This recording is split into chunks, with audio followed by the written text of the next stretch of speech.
हा मॅम करू शकतो.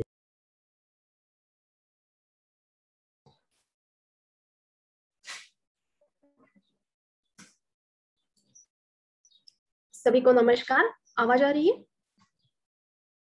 हाँ मैम। यस, सभी को नमस्कार। कृषि विकास ऑल अबाउट एफपीओ और NCDEX that is national commodity derivative exchange की तरफ से आप सभी का बहुत बहुत इस प्लेटफॉर्म पे स्वागत है। आप सभी को पता ही है कि आज हम इस वेबिनार में क्यों आए हैं, तो एक ऐसी प्लेटफॉर्म की इंट्रोडक्शन करवाने जा रहे हैं कि जो हमें फ्यूचर मार्केट से इंट्रोड्यूस करवाएगा। आप सभी को पता है कि एग्रीकल्चर में बहुत सारे रिस्क रहते हैं फार्मर्स को, जैसे कि प्राइस की अनसर्टेनिटी हो, क्लाइमेट का चेंज हो, प्रोडक्शन का कम ज्यादा हो। इन कभी कभी स्टोरेज की फैसिलिटीज नहीं रहती है। इन सारी चीजों की वजह से फार्मर्स जितना चाहे अपना जो प्रोड्यूस रहता है वो बेच देता है। क्या प्लेटफॉर्म ऐसी कुछ टेक्नोलॉजी है कि जो फार्मर्स के इस प्रॉब्लम्स का सॉल्यूशन दे सकती है? One of the solution might be future market. ये फ्यूचर मार्केट क्या है, उसकी प्रोसेस कैसी रहती है, उसका एनरोलमेंट कैसा रहता है, क्या सच में ये फायदेमंद रहेगा, क्या कुछ इसमें रिस्क भी है, अगर रिस्क फैक्टर्स भी है तो उसको कैसे ओवरकम किया जा सकता है। इन सारी चीजों को जानने के लिए आज हम इस प्लेटफॉर्म पे आए हैं। I request all of you to take a full advantage of this opportunity. और इसी के साथ ही साथ आज हमारे साथ है प्रशांत साठे सर, कि जो एग्रीकल्चर एक्सपर्ट है पोखरा स्कीम वर्धा डिस्ट्रिक्ट के, कि जो आज हमारे साथ जुड़े। सर का मैं बहुत बहुत स्वागत करती हूँ। I request Prashant Sathe sir की to guide us on this occasion. Sir please.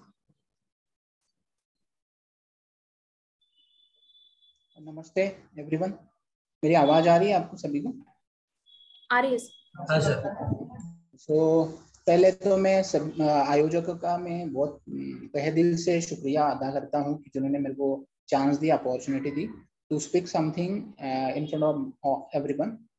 और मैं सभी को वेलकम करता हूँ और धन्यवाद देता हूँ। पहले ही मैं धन्यवाद दे देता हूँ क्योंकि मीन्स लास्ट में मेरे बोलने में कर छूट जाता है, तो ऐसा ना हो कि मैं बोला नहीं। तो पहले आप सभी को शुक्रिया, वेलकम। और मैं आप सभी से बोलना चाहता हूँ कि अगर हम बात करेंगे किसानों की, तो किसान मीन्स फार्मर्स। इन इंग्लिश और मराठी में बहुत अच्छा कहा जाता है कि पार करून जो मरतो is known as farmer. Means बहुत कष्ट लेता है, बहुत ट्रबल लेता है, बहुत परिश्रम लेता है, फिर भी उसको कुछ ना कुछ काम मिलता है। क्यों ऐसा हो रहा है? The reason behind that we are not standing united. हम यूनिटी के साथ नहीं खड़े हो रहे। Unity means what? अगर हम इंग्लिश में बोलेंगे तो united we stand, divided we fall, ऐसा बोला जाता है। मराठी में हमने सुना है कि एकीचे बळ फार महत्वाचे असते। तो सेम वे हम जब भी अगर बात करेंगे किसानों की, तो किसान अपने आप से उलझ रहे हैं, एक साथ कम्युनिटी में काम नहीं कर रहे आज भी। अगर हम एग्जाम्पल के तौर पे ले तो जब भी हम मार्केट में जाते हैं तो हमको जहां पे हम जाते हैं तो हम बोलते हैं wholesale wholesale wholesale. What is a wholesale? Means उन्होंने बल्क में लाया रहता है, उसकी प्राइस बहुत कम हो जाती है। बल्क में अगर खरीदते हैं आप और बल्क में आप बेचते भी हो तो उसकी प्राइस बहुत कम हो जाती है। व्हाई नॉट द किसान फार्मर्स ऐसे कर सकेंगे? बहुत सारी ऑनगोइंग गवर्नमेंट की स्कीम है। मैं ऑन बिहाफ ऑफ पोखरा आप सभी से, जितने भी यहाँ पे पार्टिसिपेंट हैं, उनको रिक्वेस्ट करना चाहता हूँ कि पोखरा ऐसी एक one of the best scheme going in Maharashtra government, specially in the 15 districts, 15 districts में ये चल रहा है प्रोग्राम। इतने अच्छे से चल रहा है कि जिसमें आप इंफ्रास्ट्रक्चर डेवलप कर सकते हैं। इंफ्रास्ट्रक्चर डेवलपमेंट मीन्स क्या कर सकते हैं? तो आप भंडार जो है अनाज की भंडार बना सकते हैं, स्टोरेज कैपेसिटी बढ़ा सकते हैं। Why the storage capacity is important for you? Because अगर आपको काश्तकार है, फार्मर्स है, अगर आपको कोई खेती का सामान लेना है, अगर आपके खेती का कोई मटेरियल आपके पास है, तो वो कलेक्शन आप वहां पे कर सकते हैं, स्टोरेज वहां पे कर सकते हैं। बेस्ट थिंग हो सकती है आपके लिए। और उसमें 60% सब्सिडी है पोखरा में। अगर आपकी एफपीओ है, फार्मर प्रोड्यूसर कंपनी है, या आपकी फार्मर प्रोड्यूसर ऑर्गेनाइजेशन है, आपका शेतकरी गट है, महिला बचत गट है, तो आप उस गांव से अगर बिलोंग करते हैं, उस डिस्ट्रिक्ट से बिलोंग करते हैं, तो आपको उस स्कीम में पार्टिसिपेंट लेने का, उस योजना में फॉर्म भरने का पूरा पूरा अधिकार है। और मैं आप सभी से अनुरोध करता हूं, अगर आप इस प्रकार से काम करते हैं कि स्टोरेज में माल रखेंगे, मीन्स भंडार में अगर आप माल रखेंगे, तो आप जब मार्केट बढ़ जाएगा तब आप बेच सकते हो। उस भंडार में माल रखने के बाद आप अगर बैंक के पास जाते हो तो बैंक आपको लोन भी दे सकती है उस पे, अगर बैंक को लिंक कर देते हैं। मीन्स अगर आप वकार महामंडल जैसे अपने यहाँ पे संस्था है, उसको अगर आप टाइप कर लेते हैं उस गोडाउन को, तो उस गोडाउन का आप सही इस्तेमाल कर सकते हैं। मैं आपको एक एग्जांपल देता हूँ कि वर्धा डिस्ट्रिक्ट में एक ऐसा गांव था जिस गांव में उनको 10 औजार बैंक खरीदने थे। सामूहिक कैसे प्रयास होता है, किसान अगर संगठन की बात करेंगे, किसान एक हो जाएंगे, किसान की अगर कम्युनिटी हो जाएंगे, किसान ग्रुप में खरीदेगा तो क्या होता है, इसका एक मैं एग्जाम्पल देता हूँ, छोटा सा एग्जाम्पल है। उस गांव में पोखरा जब आया, उस गांव में वर्धा में देवली ब्लॉक में एक गांव है, उस गांव का नाम भी मैं आपके साथ शेयर करूंगा। बट उस गांव के 10 फार्मर्स को टूल बैंक्स लेना था, मीन्स एक ट्रैक्टर और 5 औजार लेने थे, इक्विपमेंट्स जो ट्रैक्टर पे चलते हैं। उन्होंने क्या किया, एक बंदा जब जाता है ट्रैक्टर डीलर के पास, ट्रैक्टर इक्विपमेंट बनाने वाले के पास, तो उसको प्राइस मोस्ट ऑफली हाई बताई जाती है। बट ये 10 के 10 लोग जब एक साथ किसी डीलर के पास जाते हैं, किसी मैन्युफैक्चरर के पास में जाते हैं, तो ऑब्वियसली उनको रेट कम मिलता है। तो ये एग्जाम्पल हुआ है वर्धा में कि जिन्होंने एक साथ 10 ट्रैक्टर उस गांव में एक ही वेरिएंट के लाया, तो उनको ऑब्वियसली रेट कम गिरा, ऑब्वियसली उनको बहुत सारा मुनाफा हुआ। ये क्यों हुआ? अगर वो अकेले में प्रयास करते तो ये कुछ भी मुमकिन नहीं था उनके लिए, ये कुछ भी मीन्स उनके लिए संभव नहीं था, असंभव था। बट उन्होंने ये कम्युनिटी में काम किया, ग्रुप में काम किया, तो ये सब बातें हो गई। किसान अगर कम्युनिटी में फर्टिलाइजर खरीदते हैं, सीड खरीदते हैं, या स्प्रेइंग फर्टिलाइजर में जो भी आपके बाकी के न्यूट्रिएंट्स रहते हैं, वो भी अगर कम्युनिटी में खरीदते हैं तो उसकी प्राइस बहुत कम मिल जाएगी उसको, उसमें उसका पैसा बच जाएगा। आफ्टरवर्ड्स अगर स्प्रेइंग का मौसम है, अगर आप बोलोगे कि हमारे पास 50 एकड़ है, आपको स्प्रेइंग करना है, तो ऑब्वियसली जो आपके पास लेबर आएंगे उसके साथ भी आप निगोशिएशन कर सकते हैं। ऐसे बहुत सारे फंडे हैं कि अगर आप कम्युनिटी में काम करते हैं तब ये आप यूज कर सकते हैं। बट आज किसानों को बहुत जरूरी है, फार्मर्स को बहुत जरूरी है कि जैसे कृषि विकास जैसी एक संस्था है कि वो प्रयास कर रही है फार्मर्स को अवेयरनेस करने के लिए, एनसीडीएस जैसी संस्था है कि वो अवेयरनेस कर रही है। बट आज भी बहुत सारे ऐसे फार्मर्स है कि उनको यूनाइटेड नहीं होना है, मीन्स अकेले रास्ते चलता है। बट बहुत दिक्कतें आती है अकेले जब आप निकलते हो घर से, तो अगर आप ग्रुप में चलोगे तो बहुत सारे इजीली काम आपके बनते रहेंगे। फार्मर की ओर से मेरे को और एक बात बतानी है कि पोखरा है आपके पास, स्मार्ट स्कीम अभी महाराष्ट्र गवर्नमेंट की है, अपेडा जैसी एक संस्था है जिसमें भी आप स्टोरेज कैपेसिटी बढ़ा सकते हैं। और ऐसा है कि मैग्नेट करके एक प्रोजेक्ट महाराष्ट्र में ऑनगोइंग है, उसमें भी आप आवेदन दे सकते हैं। उससे भी आपको भंडार जो बनाना है, पैक हाउस बनाना है, वेयर हाउस बनाने हैं, या कोल्ड स्टोरेज बनाना है। अभी हमने पिछले महीने में या इसी महीने के पहले हफ्ते में ये सुना था कि नासिक में बहुत सारे लोगों ने टोमेटो फेंक दिया। ये क्यों हुआ? इसके पीछे रीजन आप अगर बात करोगे कि एक ही टाइम पे हमारी सोइंग होती है और एक ही टाइम पे हमारा सोइंग कल्टीवेशन का भी काम होता है, लास्ट में हार्वेस्टिंग का भी काम एक ही टाइम पे होता है। तब जब एक टाइम मार्केट में माल आता है तो उसका ऑब्वियसली रेट गिर जाता है। तो उस टाइम पे हम क्या कर सकते हैं, तो अगर हमारे पास स्टोरेज रहता है, कैपेसिटी स्टोरेज हम बढ़ाते हैं, तो हम कुछ ना कुछ उसमें से मुनाफा निकाल सकते हैं, बना सकते हैं।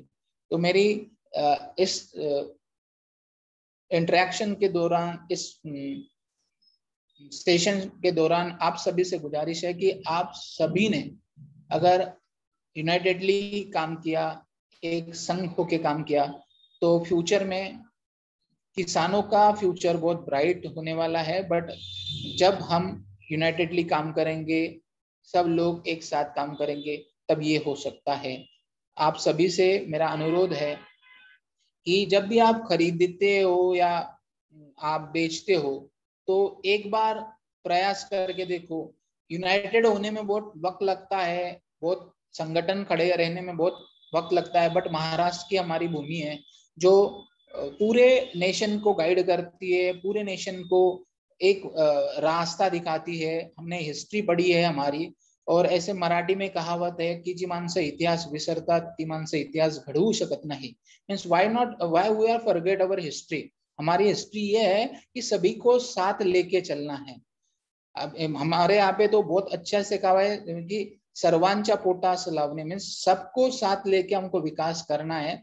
तो सबको साथ जब लेते हो आप, तभी आपको विकास हो सकता है, तभी आप प्रगति कर सकते हैं। और मुझे लगता है अभी ये गवर्नमेंट ऑर्गेनाइजेशन की तरफ से हम बात कर रहे हैं तो कि जब एक अधिकारी होने के नाते मैं ये बोल सकता हूँ, आज भी फार्मर्स को कम्युनिटी में काम करने का बहुत बड़ा स्कोप है। आने वाले फ्यूचर फार्मर की ही है, फार्मिंग पे ही है। Agriculture is the one of the best sector. और ऐसा कहा जाता है without agriculture there is no culture. अगर हमको इंडिया में कल्चर बरकरार रखना है तो एग्रीकल्चर को बरकरार रखना होगा, बट एग्रीकल्चर को बरकरार रखना है तो फार्मर्स को कम्युनिटी में ही काम करना होगा, कम्युनिटी में रह के ही उसको डेवलपमेंट करना होगा। सहकार बिना नहीं उद्धार, ऐसा बोला जाता है। तो ये सबको हम करना होगा।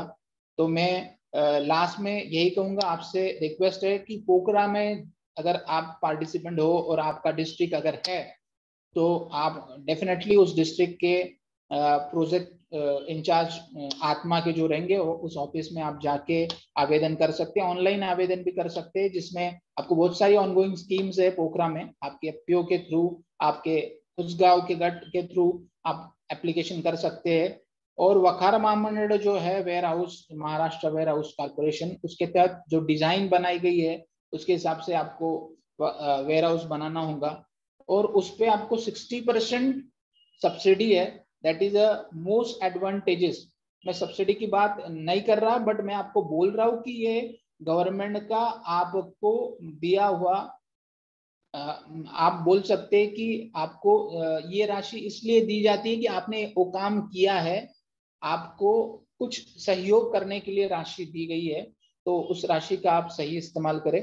और मुझे लगता है कि आप सभी लोग अभी से कम्युनिटी पे काम करना स्टार्ट करेंगे। कम्युनिटी में एक बार खरीद के देखो, बिक्री आप करके देखो, और कम्युनिटी में जो भंडार होगा आपके तरफ पास, उसमें आप माल रख के रखो। मैंने बहुत सारे गांव में ये प्रयोग करके बताया कि अगर आपने स्टोरेज किया, जब अभी अगर हम कपास के एग्जाम्पल लेंगे, कपास को अभी भाव अभी मार्केट में बता रहा है कि सोयाबीन को भी भाव है, बट अगर अभी सबने मार्केट में सोयाबीन लाना स्टार्ट किया तो सोयाबीन का भाव डाउन हो जाएगा।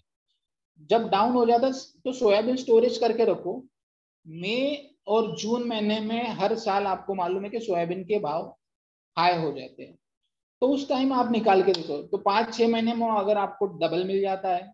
शेयर मार्केट जैसा ही है, why not you are playing this one. तो ये ट्रिक है, अगर हम यूज करते हैं so it is very very useful for the everyone. So thank you so much to invite me, to join me, to give me a chance in front of everyone. मैं आप आयोजक का specially host का मैं शुक्रिया। Thank you so much for giving me a valuable time, and thank you everyone who listen me. और 21वीं सदी में हम व्हाट्सएप फेसबुक में सब बिजी है, बट मेरे को लगता है किसी के पास टाइम नहीं है, बट आप सभी ने टाइम निकाल के 72 पार्टिसिपेंट है, उन्होंने टाइम निकाल के, वैल्यूएबल टाइम निकाल के हमको ये सुना है। तो मैं आप once again thank you so much. Thank you so much. Thank you. Thanks a lot, sir, for elaborating importance of collectivization as well as the government policies for the warehousing. And thank you so much for your time as well. Thank you so much, sir. अभी मैं Sumit Mandale sir की जो हमारे programme coordinator है कृषि विकास व ग्रामीण प्रशिक्षण संस्था के, I request Sumit sir to have opening remarks. Sir please.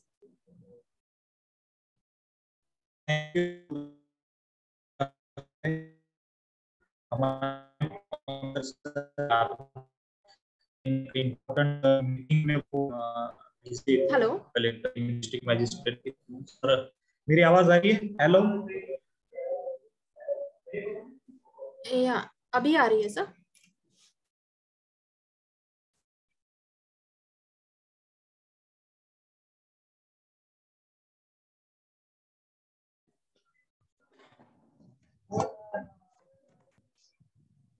Hello, हाँ अभी आवाज आ रही है मेरी?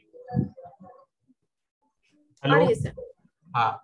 तो आ सभी रही को स्वागत है हमारे साथ है में। सर, आ रही है। आरटीओ के पंकज सावरकर सर भी है, लेकिन एक इम्पोर्टेंट मीटिंग में वो फिलहाल है कलेक्टर डिस्ट्रिक्ट मजिस्ट्रेट के साथ में।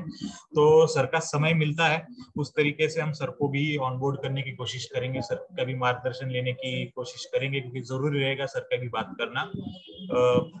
फिलहाल साठे साहब ने पूरा इंट्रोडक्शन तो दे ही दिया है आज के सेशन के बारे में, और किसानों को संगठित होने की जरूरत क्यों है और भंडारण करने की क्यों जरूरत है, आज का जो विषय है उसके संदर्भ में सर ने अच्छी जानकारी दी है और एक हिसाब से ओपन कर दिया है सेशन को, जिससे कि हमें पता चले कि इम्पोर्टेंस क्या है आज के सेशन का। मैं बस एक चीज जो पिछले 4-5 दिन पहले मैंने एक सुनी थी, एक न्यूज आई थी, अगर कोई महाराष्ट्र से हो, ज्यादातर लोग महाराष्ट्र से ही है, बाहर से भी लोग जुड़े हैं। जलगांव से पिछले 3-4 दिन पहले एक न्यूज आई थी, एक किसान ने अपनी मिर्ची को उखाड़ उखाड़ के अपनी खेत से फेंक दिया था। लगभग 2-3 एकड़ मिर्ची जो है इसकी उसने उखाड़ के फेंक दी। तो इस न्यूज को देखने के बाद में, टीवी पर देखने के बाद में थोड़ा सा कंफ्यूजन था, उसको समझने की कोशिश की। उस किसान का इंटरव्यू भी लिया गया कि आप क्यों आपकी मिर्ची जो है नई फसल उखाड़ के फेंक रहे। उसने कहा साहब मुझे इसको निकालने में, बस तुड़वाने में ही 5 रुपए पर केजी का भाव लग जाएगा मजदूरी, और मुझे मार्केट में इसकी कीमत मेरे खेत से अगर कोई लेके जाता है तो वो भी मुझे मिल रहा है 5 रुपए। तो जीरो यही पे हो गया। और जो मैंने इसको उगाने पे कीमत लगाई है, जो उसकी मशागत की है, उसका क्या? अच्छा, अगर बाहर लेके जाना है तो उसको ट्रांसपोर्ट भी करना है, उसका क्या? तो 5 रुपए अगर मुझे कीमत मिल रही है तो मुझे ये लगता है कि इससे अच्छा है कि मैं ये फसल निकाल के फेंक दूं और अपनी नई फसल की तरफ देखूं, क्योंकि उसी जमीन पे दूसरी फसल भी उगानी है, हो सकता है उससे फायदा हो जाए। तो कहानी बड़ी इंटरेस्टिंग थी, लेकिन उतनी ही दुखद थी। और ये सब आप सब लोग किसान हैं, किसानी से जुड़े हुए हैं, तो ये सारी चीजें जानते हैं, ये नई नहीं है। यहाँ पर मेंशन करने की मुझे जरूरत इसलिए लगी क्योंकि आज का जो सेशन है लगभग इसी रिगार्डिंग है। किसान को अपने माल पर जितना वो एक्सपेंडिचर करता है, खर्चा करता है, उतना भी मिलना कभी कभी कम हो जाता है। पर्टिकुलरली जो पेरिशेबल रहते हैं, जैसे टमाटर हो गए, मिर्ची हो गए, ये सारी चीजें इनको हम ज्यादा रख नहीं सकते ज्यादा देर। अच्छा, अनाज में हम कुछ देर रख सकते हैं, लेकिन भंडारण की व्यवस्था नहीं होती। और जैसे कि साठे सर ने भी कहा कि जब किसान अनाज बेचने आता है उसी समय बराबर भाव गिरता है ना। मार्केट भी खेलता है एक हिसाब से किसान के साथ में। मार्केट किसी के हाथ में नहीं रहता, हमारे और आपके हाथ में नहीं रहता, और चलाया जाता है लोगों के, एक कंसेप्ट है मार्केट। तो मार्केट भी खेलता है किसान के साथ में ही।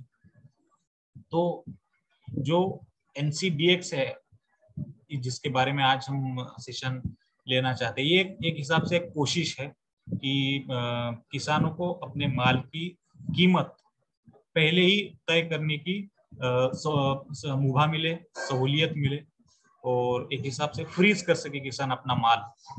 फ्यूचर में बिकने वाला उसका माल वो आज की तारीख में फ्रीज कर दे, ताकि माल भले ही बाद में मिले, लेकिन उसको उसकी कीमत आज तय करने का अपने हिसाब से मौका मिल जाए। जितनी लागत उसकी लग रही है, जितनी कीमत में वो बेचने की चाहत रख रहा है, फिर उस पर बिडिंग भी हो सकती है। कौन खरीद, जरूरी नहीं कि उसने जो कीमत लगाई है उस पर कोई खरीदेगा ही नहीं या नहीं खरीदेगा, लेकिन उस पर एक बिडिंग हो सकती है। जैसे हराशी होती है हमारे लोकली जो मार्केट में हराशी होती है, उस तरीके से ऑनलाइन अगर बिडिंग होगी तो ज्यादा ओपनली होगी, ज्यादा कॉम्पिटिटिवली होगी, और इस हिसाब से ज्यादा भाव मिल सकता है। अच्छा, ये सारी चीजें कहना तो आसान लगता है, लेकिन टेक्निकलिटीज है। एक किसान को ऑनलाइन जाने में, अपनी फसल को ऑनलाइन ले जाने में, ऑनलाइन बिडिंग करने में कितनी मुश्किलें हो सकती है, ये आप सब लोग समझ सकते हैं।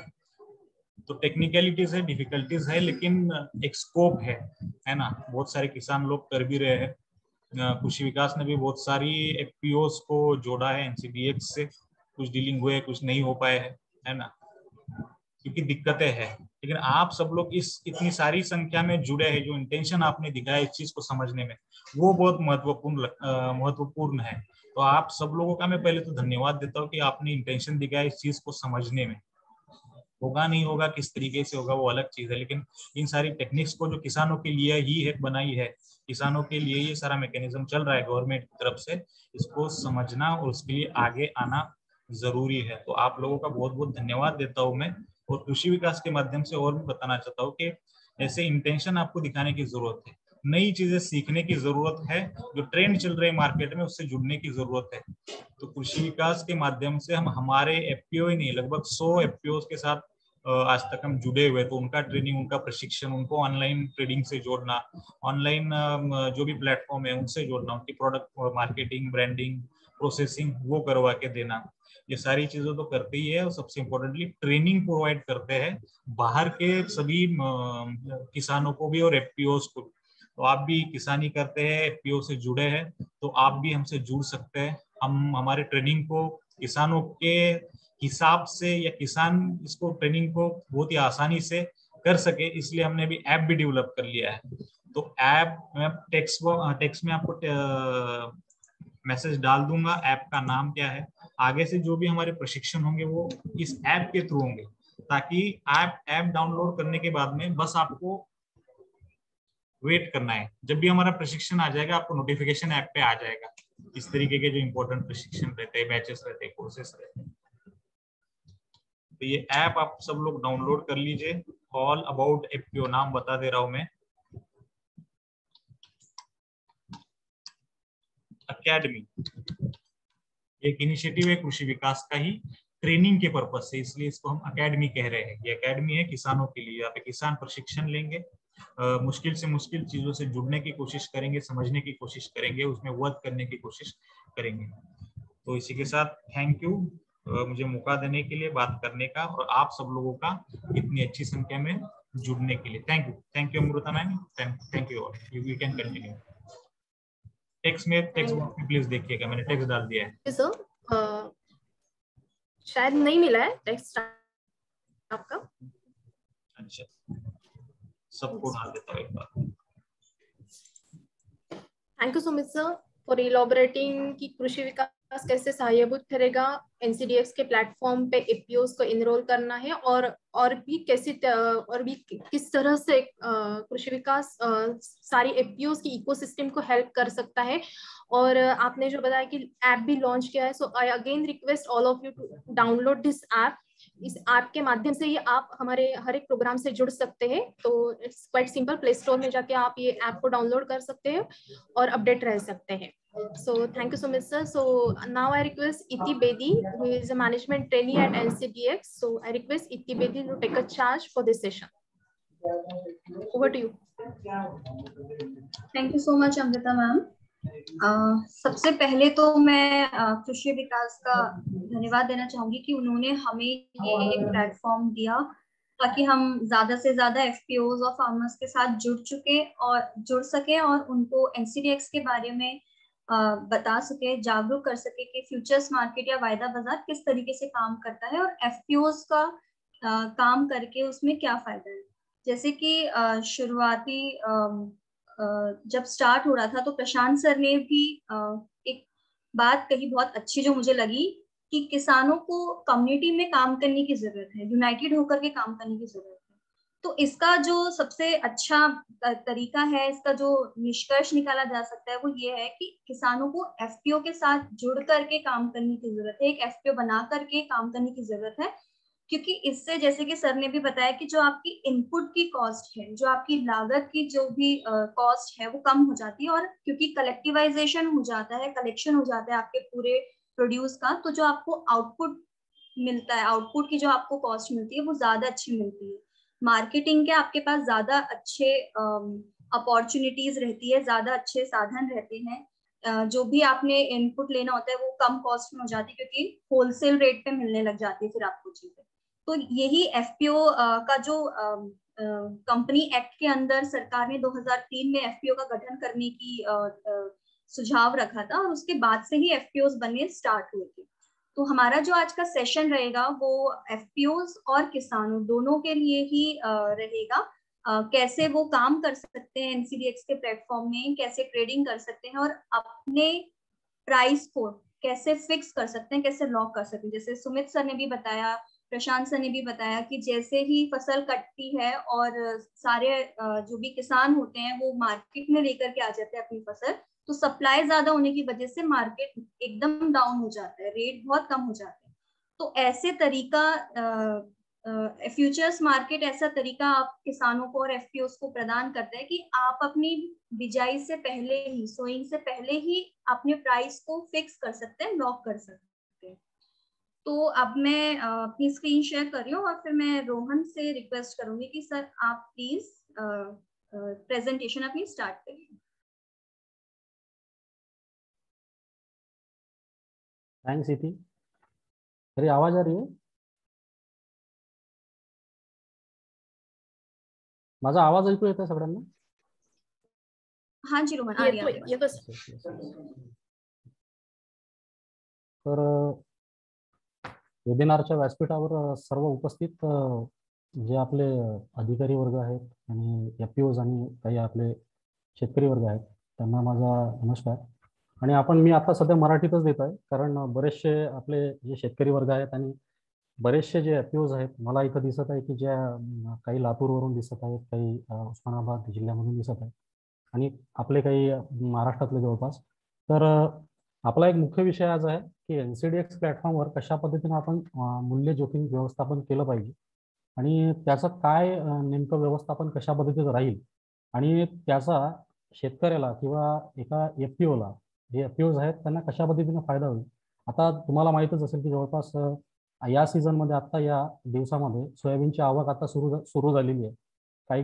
काही ठिकाणी तुरळक प्रमाणे सुरू झालेली आहे आणि जे काही आता सध्याच्या मार्केटमध्ये आपल्याला पाहायला मिळत आहे, जसं सरांनी पण सांगितलं की कुठं ज्या गोष्टी कुठं एक दुर्दैवी ज्या मिरचीचा एक त्यांनी एक्झाम्पल दिलेलं आहे, तर तशा पद्धतीचं जे शेतकऱ्यावर जशा पद्धतीने एक रिस्क येते ती कशा पद्धतीने मार्केटची स्थिती बनते, मार्केट कशा पद्धतीने खेळतोय, तेच त्यालाच कशा पद्धतीने आपल्याला मूल्य जोखीममध्ये आपल्याला कन्वर्ट करता येते ते आपण समोर बघणार आहोत। आणि याच्यामध्ये एक महत्त्वाची गोष्ट अशी की एखाद्या आपल्या उत्पादनाला किमती आधारित कशा पद्धतीने आपल्याला त्याला वाढवता येईल हा एक मुख्य उद्देश आपल्या शेतकऱ्यांचा राहिला पाहिजे।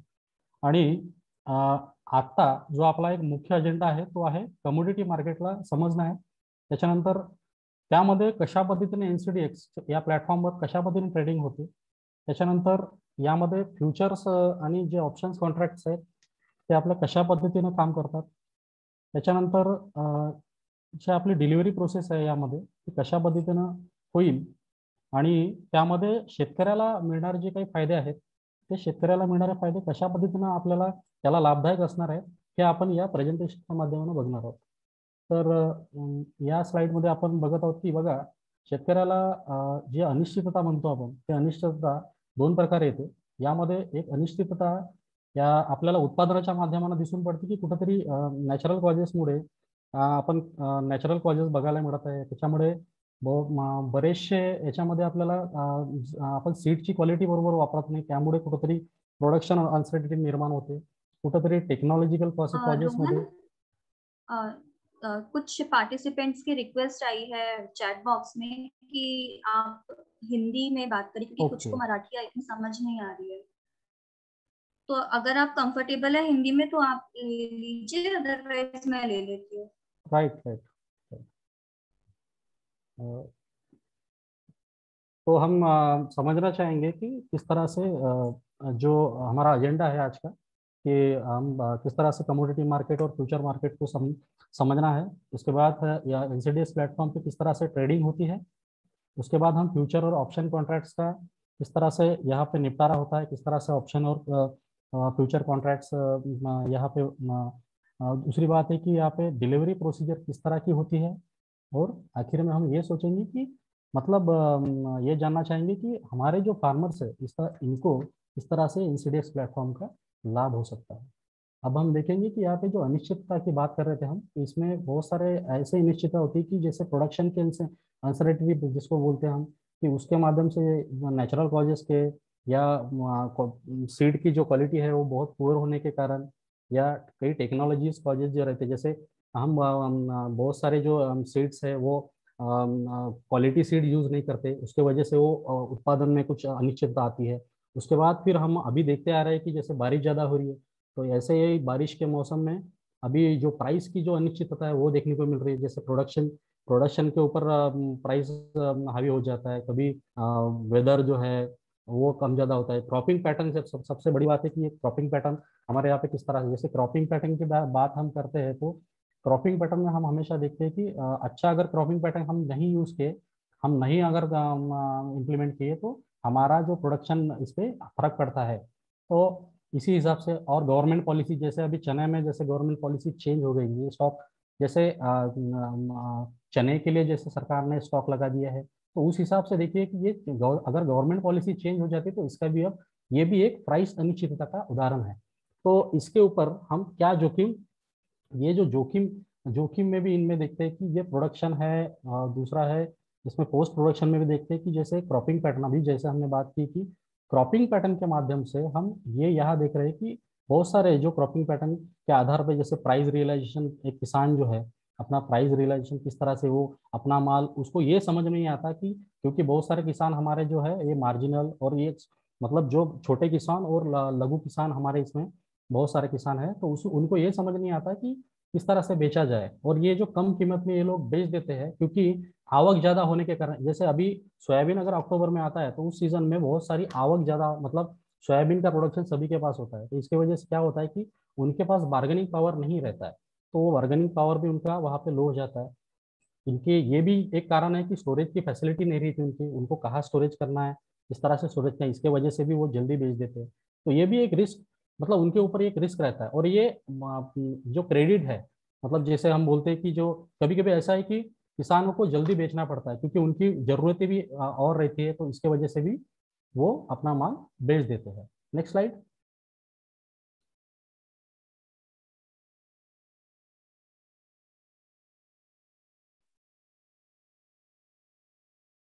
अभी हम देखते हैं कि बात करते हैं कि जैसे स्पॉट मार्केट, जैसे हम हाजिर बाजार की बात करते हैं, तो हाजिर बाजार में हम हमेशा देखते हैं कि हम सबसे बढ़िया एग्जांपल है यहाँ पे मंडी।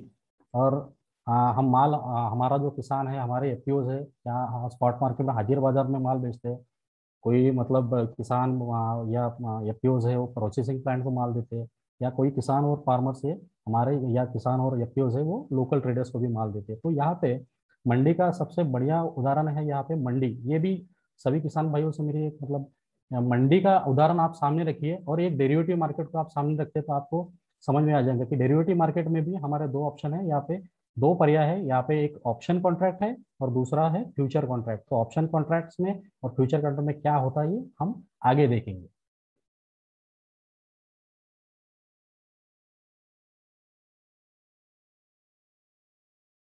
जैसे हम बात करते हैं कि यहाँ पे एक प्राइस को किस तरह से मतलब कम किया जा सकता है, ये जो जोखिम है, मूल्य की जोखिम जिसको बोलते हैं हम, ये किस तरह से कम कर सकते हैं हम। तो इससे बचने के लिए अभी तक किसान ने क्या क्या तरीके अपनाए हैं, वही तरीके यहाँ पे दिए हैं। पहले तो हम जैसे गवर्नमेंट का जो एमएसपी रहता है उसी हिसाब से माल हम बेच देते हैं मंडी में। दूसरा है कि हम ये किसान जो है, ये एफपीओज है, वो अपना जो माल है स्टॉक करके रख सकती है, अच्छा रेट मिलने के बावजूद, फिर अच्छा रेट जब मिले तब उसके बावजूद वो बेच सके। उसके बाद वर्तमान की जो ज़रूरतें हैं किसान की, वो कुछ क्रेडिट लेके भी अपनी ज़रूरतें पूरा कर सकते हैं। और आखिरी जो हम यहाँ पे देख रहे हैं कि हेजिंग इन डेरिवेटिव, मतलब यहाँ पे हम जो वायदा अनुबंध जिसकी बात कर रहे हैं कि इस डेरिवेटिव मार्केट से हम किस तरह से फायदा ले सकते हैं, वो हम अभी अगले स्लाइड में देखेंगे। जैसे यहाँ पे देख रहे हैं कि डेरिवेटिव मार्केट्स में हम जैसे एक्सचेंज ट्रेडेड में फ्यूचर फ्यूचर मार्केट्स और ऑप्शन, ये दोनों प्रकार में हम देखते हैं कि जैसे डेरिवेटिव मार्केट्स ये यही एक ऐसा एक मार्केट है कि यहाँ पे हम फ्यूचर्स और ऑप्शंस में, जैसे कॉल ऑप्शन और पुट ऑप्शन, तो कॉल में हम क्या करेंगे, जैसे यहाँ पे देखिए कि कॉल में हम खरीदी करेंगे और पुट में सेल करेंगे। जो जैसे ओटीसी, ओटीसी को हम क्या बोलेंगे कि वन यहाँ पे रोहन, मैं एक बार समझाने की कोशिश करती हूँ Yes, yes. सबको। जैसे कि रोहन ने आप लोगों को बताया अपनी पहली स्लाइड के माध्यम से ही कि कृषि में दो तरीके की अनिश्चितताएं होती हैं। एक प्रोडक्शन यानी कि उत्पादन को लेकर के अनिश्चितता होती है, और दूसरी होती है मूल्य को लेकर के अनिश्चितता। तो उत्पादन को लेकर के अनिश्चितता के बारे में जैसे रोहन ने बताया कि मौसम ऐसा आपने जो फसल लिया उसके अनुकूल मौसम नहीं है, या जो भी नेचुरल कॉजेज है, या टेक्नोलॉजी में कोई ऐसी प्रॉब्लम आ गई कि आपका जो प्रोडक्शन था, उत्पादन, वो उतना अच्छा नहीं आ पाया, या आपने अच्छी क्वालिटी का बीज इस्तेमाल नहीं किया, सही टाइम पे केमिकल और फर्टिलाइजर जो डालने थे वो नहीं आप डाल पाए, या किसान को कोई भी अपनी पर्सनल ऐसी स्वास्थ्य में दिक्कत आ गई कि वो अपनी खेत की देखभाल अच्छे से नहीं कर पाया। तो इन कारणों की वजह से उत्पादन को लेकर के अनिश्चितता बनी रहती है। उत्पादन को लेकर के जो अनिश्चितता है उसे आज की डेट में कुछ हद तक कम कर सकते हैं, क्योंकि सरकार की तरफ से क्रॉप इंश्योरेंस स्कीम लागू कर दी गई है, जिसका इस्तेमाल करके किसान अपने जो भी मौसम की वजह से होने वाले जो भी डैमेज है उसे उसका क्लेम कर सकता है सरकार से, क्रॉप इंश्योरेंस स्कीम का इस्तेमाल करके। इसके अलावा ऐसी बहुत सारी कंपनीज हैं जो कि टेक्नोलॉजी का इस्तेमाल करके आपको ये बता सकती है कि आपको कब अपने खेत में पानी डालना है, कब फर्टिलाइजर डालना है, कब केमिकल डालना है। तो ये सारी टेक्नोलॉजी और स्कीम्स का इस्तेमाल करके किसान कुछ हद तक उत्पादन से होने वाली अनिश्चितता से बच सकता है। जो दूसरी तरफ हमने बात करी थी मूल्य को लेकर के जो अनिश्चितता थी, तो उनका कारण क्या हो सकता है कि पूरे भारत में किसी भी क्रॉप का क्या उत्पादन रहा, या क्रॉपिंग पैटर्न क्या लिया गया पूरे भारत में, जो आपने फसल ली है उसमें कोई नई बीमारी तो नहीं आ गई है, सप्लाई कितनी है उस फसल की, डिमांड कितनी है बाजार में, कोई आयात निर्यात की क्या पॉलिसी चल रही है, या ऐसी कोई भी पॉलिसी सरकार ने यदि लागू कर दी है जिसकी वजह से कृषि डायरेक्टली या फिर इनडायरेक्टली प्रभावित हो रहा है, या फिर अंतरराष्ट्रीय बाजार कैसे काम कर रहा है। तो ये सारी कारणों की वजह से आपका जो मूल्य की अनिश्चितता है वो बनी रहती है। उत्पादन की अनिश्चितता तो जैसे हमने देखी कि कम की जा सकती है, क्रॉप इंश्योरेंस स्कीम का इस्तेमाल आप कर सकते हैं, या टेक्नोलॉजी का इस्तेमाल आप करके थोड़ा बहुत कम कर सकते हैं। लेकिन जो मूल्य की अनिश्चितता है, क्या उसे कम किया जा सकता है? बिल्कुल कम किया जा सकता है। वायदा बाजार में काम करके आप मूल्य की अनिश्चितता को कम कर सकते हैं, और पहले से ही अपने भाव को लॉक कर सकते हैं, फिक्स कर सकते हैं। अब हमने अनिश्चितताओं की बात क्यों करी? क्योंकि इन अनिश्चितताओं के कारण से किसान को कुछ वित्तीय जोखिम बने रहते हैं। वित्तीय जोखिम जैसे कि रोहन ने बताया कि दो टाइम पे आता है, एक प्री प्रोडक्शन के टाइम पे, यानी कि अपनी फसल लेने से पहले उस टाइम पे किसान को सबसे बड़ा जो जोखिम आता है वो यही आता है कि उसे ये नहीं पता होता कि उसे अपनी कौन सी फसल अपनी खेत में लेनी है। तो ज्यादातर किसान जो है इसका फैसला इस आधार पर लेते हैं कि पिछले सीजन में उनको अपनी फसल का क्या भाव मिला था। वहीं दूसरी तरफ जो वित्तीय जोखिम आते हैं किसान को, वो आते हैं पोस्ट प्रोडक्शन के टाइम पे, यानी कि फसल कट के जब किसान के पास आ जाती है उस टाइम पे। तो उस टाइम पे जो सबसे बड़ा जोखिम किसान के पास रहता है वो ये रहता है कि उसे ये नहीं पता होता उसे कब अपनी फसल बेचनी है बाजार में, किस दाम में बेचनी है। क्योंकि ज्यादातर किसान जो 85% किसान है भारत में, वो छोटे और मंझोले किसान हैं। तो उनका जो जमीन है उनके पास वो 1 हेक्टेयर 2 हेक्टेयर या उससे भी कम होती है। तो जिस वजह से उनका जो उत्पादन है, उसकी जो क्वांटिटी है वो बहुत ही कम होती है। और इसी कारण से जब वो बाजार में अपनी फसल लेकर के जाते हैं तो वो मोल भाव नहीं कर पाते अपनी फसल का, उनके पास बार्गेनिंग पावर नहीं होती। और वहीं हम देखें कि किसी भी छोटे और मंझोले किसान के पास स्टोरेज की सुविधा उपलब्ध नहीं होती, कोई ऐसा जगह नहीं होती, कोई ऐसा गोदाम नहीं होता, तो जिसकी वजह से किसानों को तुरंत अपनी फसल को बाजार में बेचना पड़ता है, क्योंकि अपनी दिनचर्या भी चलानी होती है। तो इस वजह से भी उन्हें पैसों की भी जरूरत होती है, तो इस वजह से वो अपनी फसल को मार्केट में बेच देते हैं तुरंत। तो अभी पिछली स्लाइड में हमने ये देखा कि कैसे जो भी प्राइस का रिस्क है उसको आप कैसे कम कर सकते हैं, जो प्राइस का जोखिम है उसको कैसे कम कर सकते हैं। तो या आप अपनी ऐसी कोई फसल लें जिसका आपको मिनिमम सपोर्ट प्राइस में सरकार आपकी उस फसल को खरीद ले, या फिर जैसे कि आप अपनी फसल को होल्ड करके रख ले, स्टोर करके रख ले, और आने वाले महीनों में जब आपको अपनी फसल का दाम अच्छा मिले बाजार में तब आप बेच दें।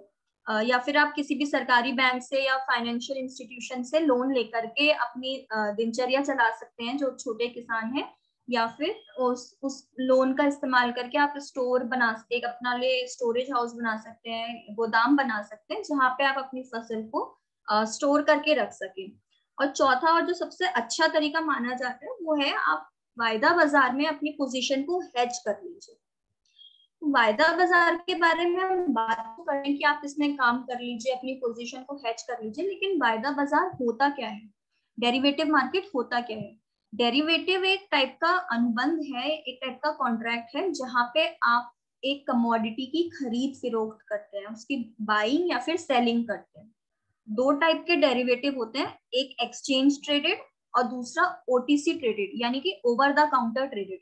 ओवर द काउंटर ट्रेडेड की यदि हम बात करें तो इसमें फॉरवर्ड कॉन्ट्रैक्ट में काम होता है, फॉरवर्ड अनुबंध में काम होता है। इसमें सिर्फ दो ही पार्टीज रहती हैं, एक बायर और दूसरा सेलर, और उन दोनों पार्टीज के बीच में एक अनुबंध बनता है कि अपनी कमोडिटी को जो खरीदार जो सेलर है वो अपनी कमोडिटी को बायर को एक फिक्स्ड प्राइस पे, एक पहले से ही निर्धारित भाव पे आने वाली किसी फ्यूचर डेट में बेचेगा। लेकिन ओटीसी ट्रेडेड जो डेरिवेटिव है, यानी कि ओवर द काउंटर ट्रेडेड जो डेरिवेटिव है, इसमें डिफॉल्ट का चांस रहता है, क्योंकि यदि भाव आने वाले समय में भाव बढ़ गए तो जो सेलर है वो आनाकानी कर सकता है कि मैं आपको इस जो हमने निर्धारित तय किया था, जो हमने भाव, मैं उसमें आपको अपनी कमोडिटी नहीं बेचूंगा। और वहीं अगर भाव घट गए तो वो जो बायर है वो आनाकानी कर सकता है, या क्वालिटी को लेकर के कोई भी प्रॉब्लम बना क्रिएट कर सकता है कि आपकी क्वालिटी अच्छी नहीं है या मैं नहीं खरीदूंगा। वहीं दूसरे तरीके का अगर हम डेरिवेटिव की बात करें तो वो है एक्सचेंज ट्रेडेड। इसमें बायर और सेलर के अलावा एक तीसरी पार्टी भी इन्वॉल्व होती है, यानी कि एक्सचेंज इन्वॉल्व होता है। एक्सचेंज इन्वॉल्व होता है इसीलिए इसमें जो डिफॉल्ट का चांस होता है वो 0 होता है, क्योंकि एक्सचेंज जो है अलग अलग तरीके इस्तेमाल करता है ताकि दोनों पार्टी में से कोई भी पार्टी डिफॉल्ट ना कर पाए। एक्सचेंज अपने एक्सचेंज के अंदर जो भी कॉन्ट्रैक्ट बनते हैं, जो भी अनुबंध होते हैं, उसमें एक्सचेंज एक मार्जिन जमा करवाता है बायर और सेलर दोनों से ही। इसके अलावा मार्क टू मार्केट का भी मैकेनिज्म चलता है। वो कैसे होता है अभी हम आगे स्लाइड्स में बात करेंगे। तो कुछ तरीके एक्सचेंज अपनाता है जिसके कारण से जो भी पार्टीज इन्वॉल्व होती है कॉन्ट्रैक्ट में, अनुबंध में, उनका डिफॉल्ट का चांस 0 हो जाता है। अब डेरिवेटिव मार्केट में 3 तरीके के भागीदार होते हैं, हिस्सेदार होते हैं। पहले को हम बोलते हैं हेजर्स, दूसरे को बोलते हैं स्पेक्युलेटर्स, और तीसरे को बोलते हैं आर्बिट्रेजर्स। क्योंकि एफपीओज और किसान जो है वो एज अ हेजर काम करते हैं डेरिवेटिव मार्केट में, तो हमारा आज का जो पूरा फोकस है वो हेजर्स पे ही रहेगा। अब यहाँ पे मैंने सोयाबीन का सीजनैलिटी चार्ट लिया है, जिसके आप देख सकते हैं कि यहाँ पे मैंने 2016 से लेकर के 2021 तक के भाव लिए हैं सोयाबीन के हर महीने के लिए। तो यदि आप इस चार्ट को देखेंगे तो आप ये देख सकते हैं कि अक्टूबर, नवंबर, दिसंबर के टाइम पे जो भाव है वो नीचे की तरफ को गिर रहे हैं। ऐसा क्यों होता है? ऐसा इसलिए होता है क्योंकि अक्टूबर लास्ट सितंबर लास्ट से जो सोयाबीन है वो कटने लगती है और किसान जो है उसे लेकर के मार्केट में आने लगते हैं। तो दिसंबर आते आते 90% जो फसल है सोयाबीन की वो मार्केट में आ जाती है, और क्योंकि सप्लाई ज्यादा होती है इस टाइम पे तो भाव एकदम गिरने लगते हैं। जब दिसंबर महीना आता है तो उस टाइम पे 90% जो फसल है वो मार्केट में आ चुकी होती है, और इस टाइम पे आपकी सोयाबीन या तो प्लांट वालों के पास होती है या फिर स्टॉकिस्ट के पास होती है, और दिसंबर के बाद से भाव बढ़ने लगते हैं। तो क्या ऐसा कोई तरीका है कि जब किसान जून जुलाई के टाइम पे जब अपनी फसल ले रहा होता है तो उस टाइम पे ही उसे पता चल सके कि जब उसकी फसल कटेगी, उसकी फसल जब अक्टूबर नवंबर के टाइम पे उसके हाथ में आएगी कट करके, तो उस टाइम पे उसे क्या भाव मिलेगा और क्या वो उस भाव को फिक्स कर सकते हैं?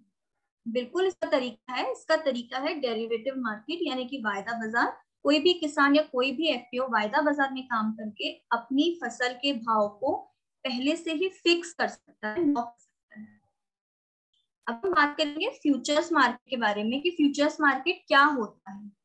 फ्यूचर्स मार्केट के बारे में बताने से पहले मैं थोड़ा सा आप लोगों को हाजिर बाजार के बारे में बताना चाहती हूँ। हाजिर बाजार का यदि हम उदाहरण ले तो सबसे अच्छा उदाहरण उसका रहता है मंडी।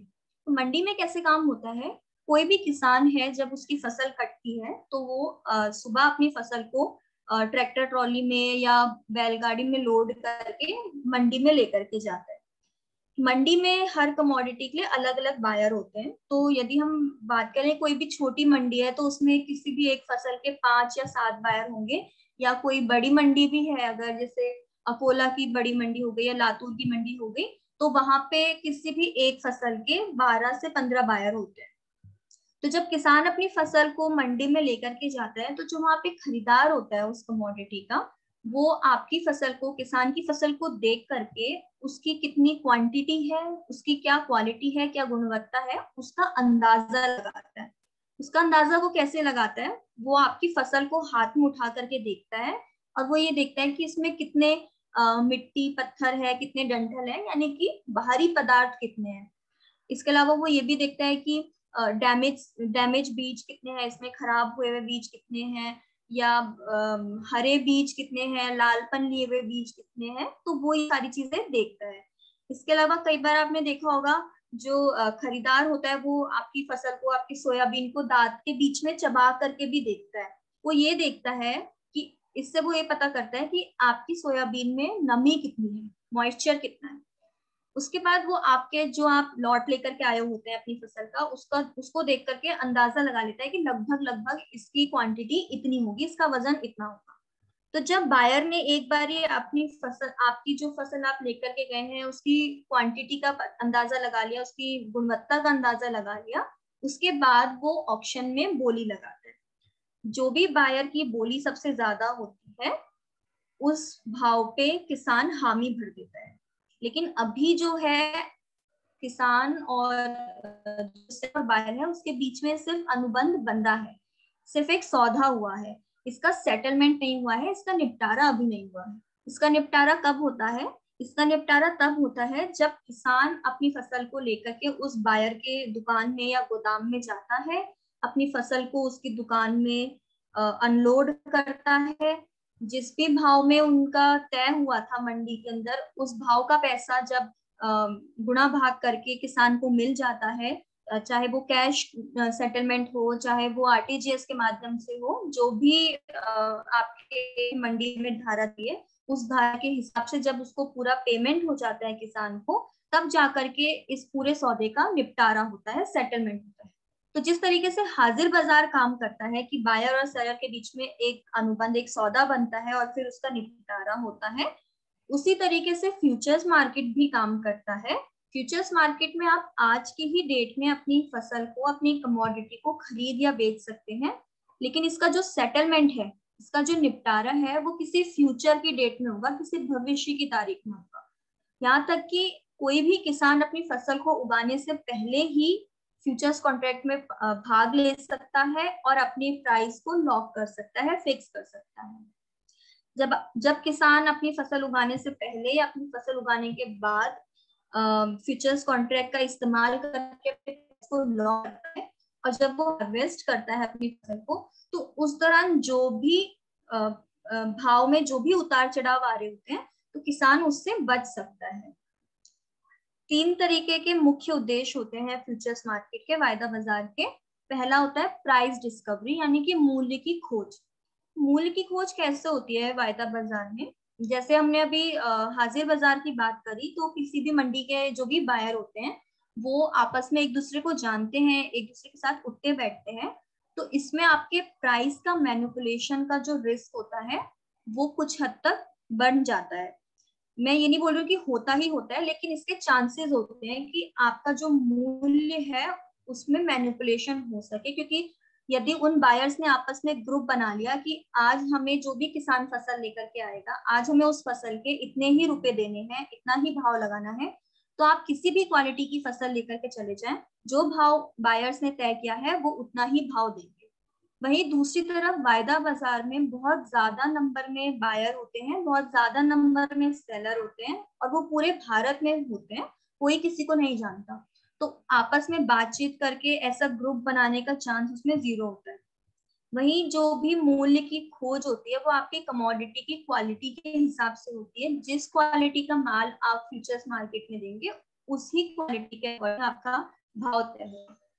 दूसरे उद्देश्य की यदि हम बात करें तो वो है प्राइस रिस्क मैनेजमेंट, यानी कि मूल्य जोखिम प्रबंधन। जैसे कि मैंने बताया कि जब किसान अपनी फसल उगाता है और जब वो अपनी फसल को काटता है, उस दौरान, उस 2-3 महीने के दौरान जो भी बीच में प्राइस में, मूल्य में जो भी उतार चढ़ाव है, उससे किसान बच सकता है यदि वो फ्यूचर्स मार्केट में काम करे और फ्यूचर्स मार्केट में अपने भाव को लॉक करे। तीसरा जो उद्देश्य है वो है प्राइस डिसेमिनेशन, यानी कि मूल्य का फैलाव, मूल्य को लोगों तक पहुंचाना। एक्सचेंज में किसी भी कमोडिटी का समान मूल्य चलता है, तो एक्सचेंज जो है अपने इस मूल्य को लोगों तक पहुंचाता है अलग अलग माध्यम के जरिए। एक्सचेंज अपनी वेबसाइट के जरिए जो भी भाव चल रहे होते हैं कमोडिटी के, वो आप देख सकते हैं एक्सचेंज की वेबसाइट के जरिए, या फिर टेलीविजन के माध्यम से, न्यूज़पेपर के माध्यम से भी एक्सचेंज अपने भाव को लोगों तक पहुंचाता है। इसके अलावा एक्सचेंज की तरफ से एक SMS सर्विस की सुविधा भी उपलब्ध है किसानों के लिए, जिसमें किसानों के मोबाइल फोन पे डायरेक्ट SMS आ जाता है कमोडिटी के भाव को लेकर के।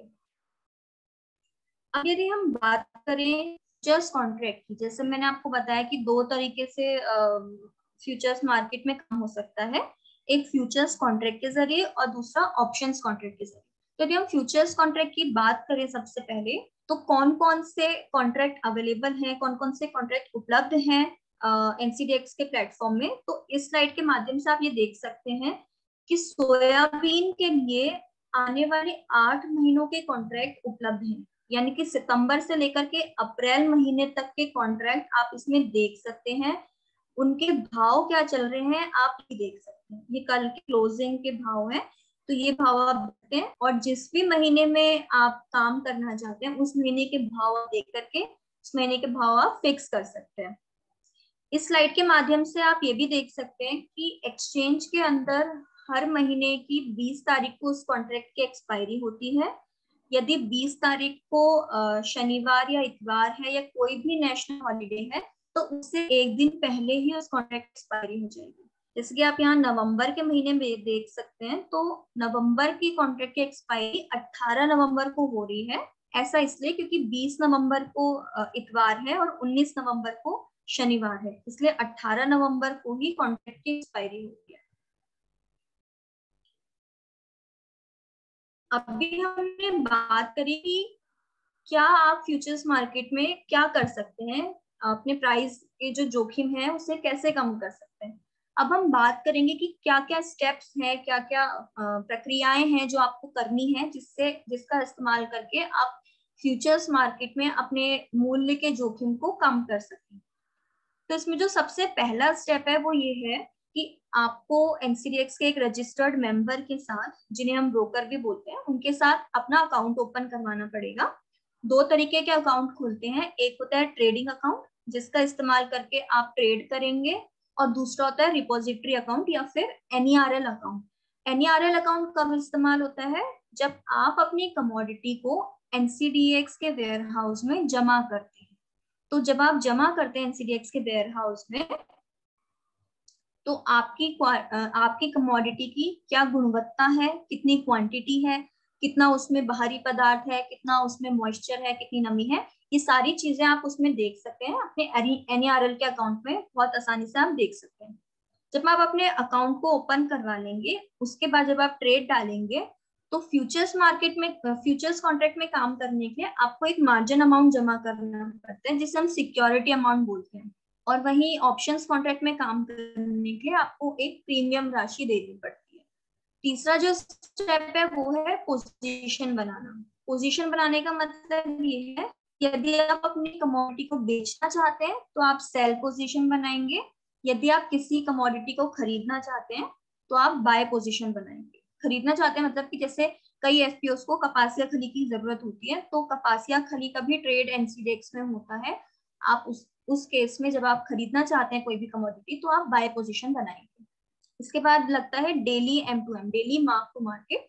डेली मार्क टू मार्केट कैसे चलता है ये अभी हम आगे आने वाली स्लाइड में देखेंगे। इसके बाद आपके कॉन्ट्रैक्ट का सेटलमेंट होगा। जब भी आप अपने कॉन्ट्रैक्ट का सेटलमेंट करना चाहेंगे तब आप कर सकते हैं उसकी एक्सपायरी से पहले। तो दो तरीके होते हैं फ्यूचर्स कॉन्ट्रैक्ट को सेटल करने के। एक होता है स्क्वायर ऑफ पोजीशन, यानी कि जो भी आपने स्टार्टिंग में पोजीशन बनाई थी आप उसके अपोजिट, उसके विपरीत पोजीशन बना करके अपने कॉन्ट्रैक्ट को सेटल कर लें।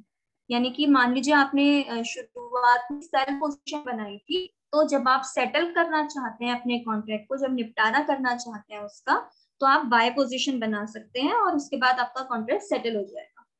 दूसरा जो तरीका है वो है डिलीवरी, यानी कि जो भी आपने पोजीशन बनाई थी, यदि आपने सेल पोजीशन बनाई थी तो आप एनसीडीएक्स के वेयर हाउस में अपनी कमोडिटी की डिलीवरी दे सकते हैं।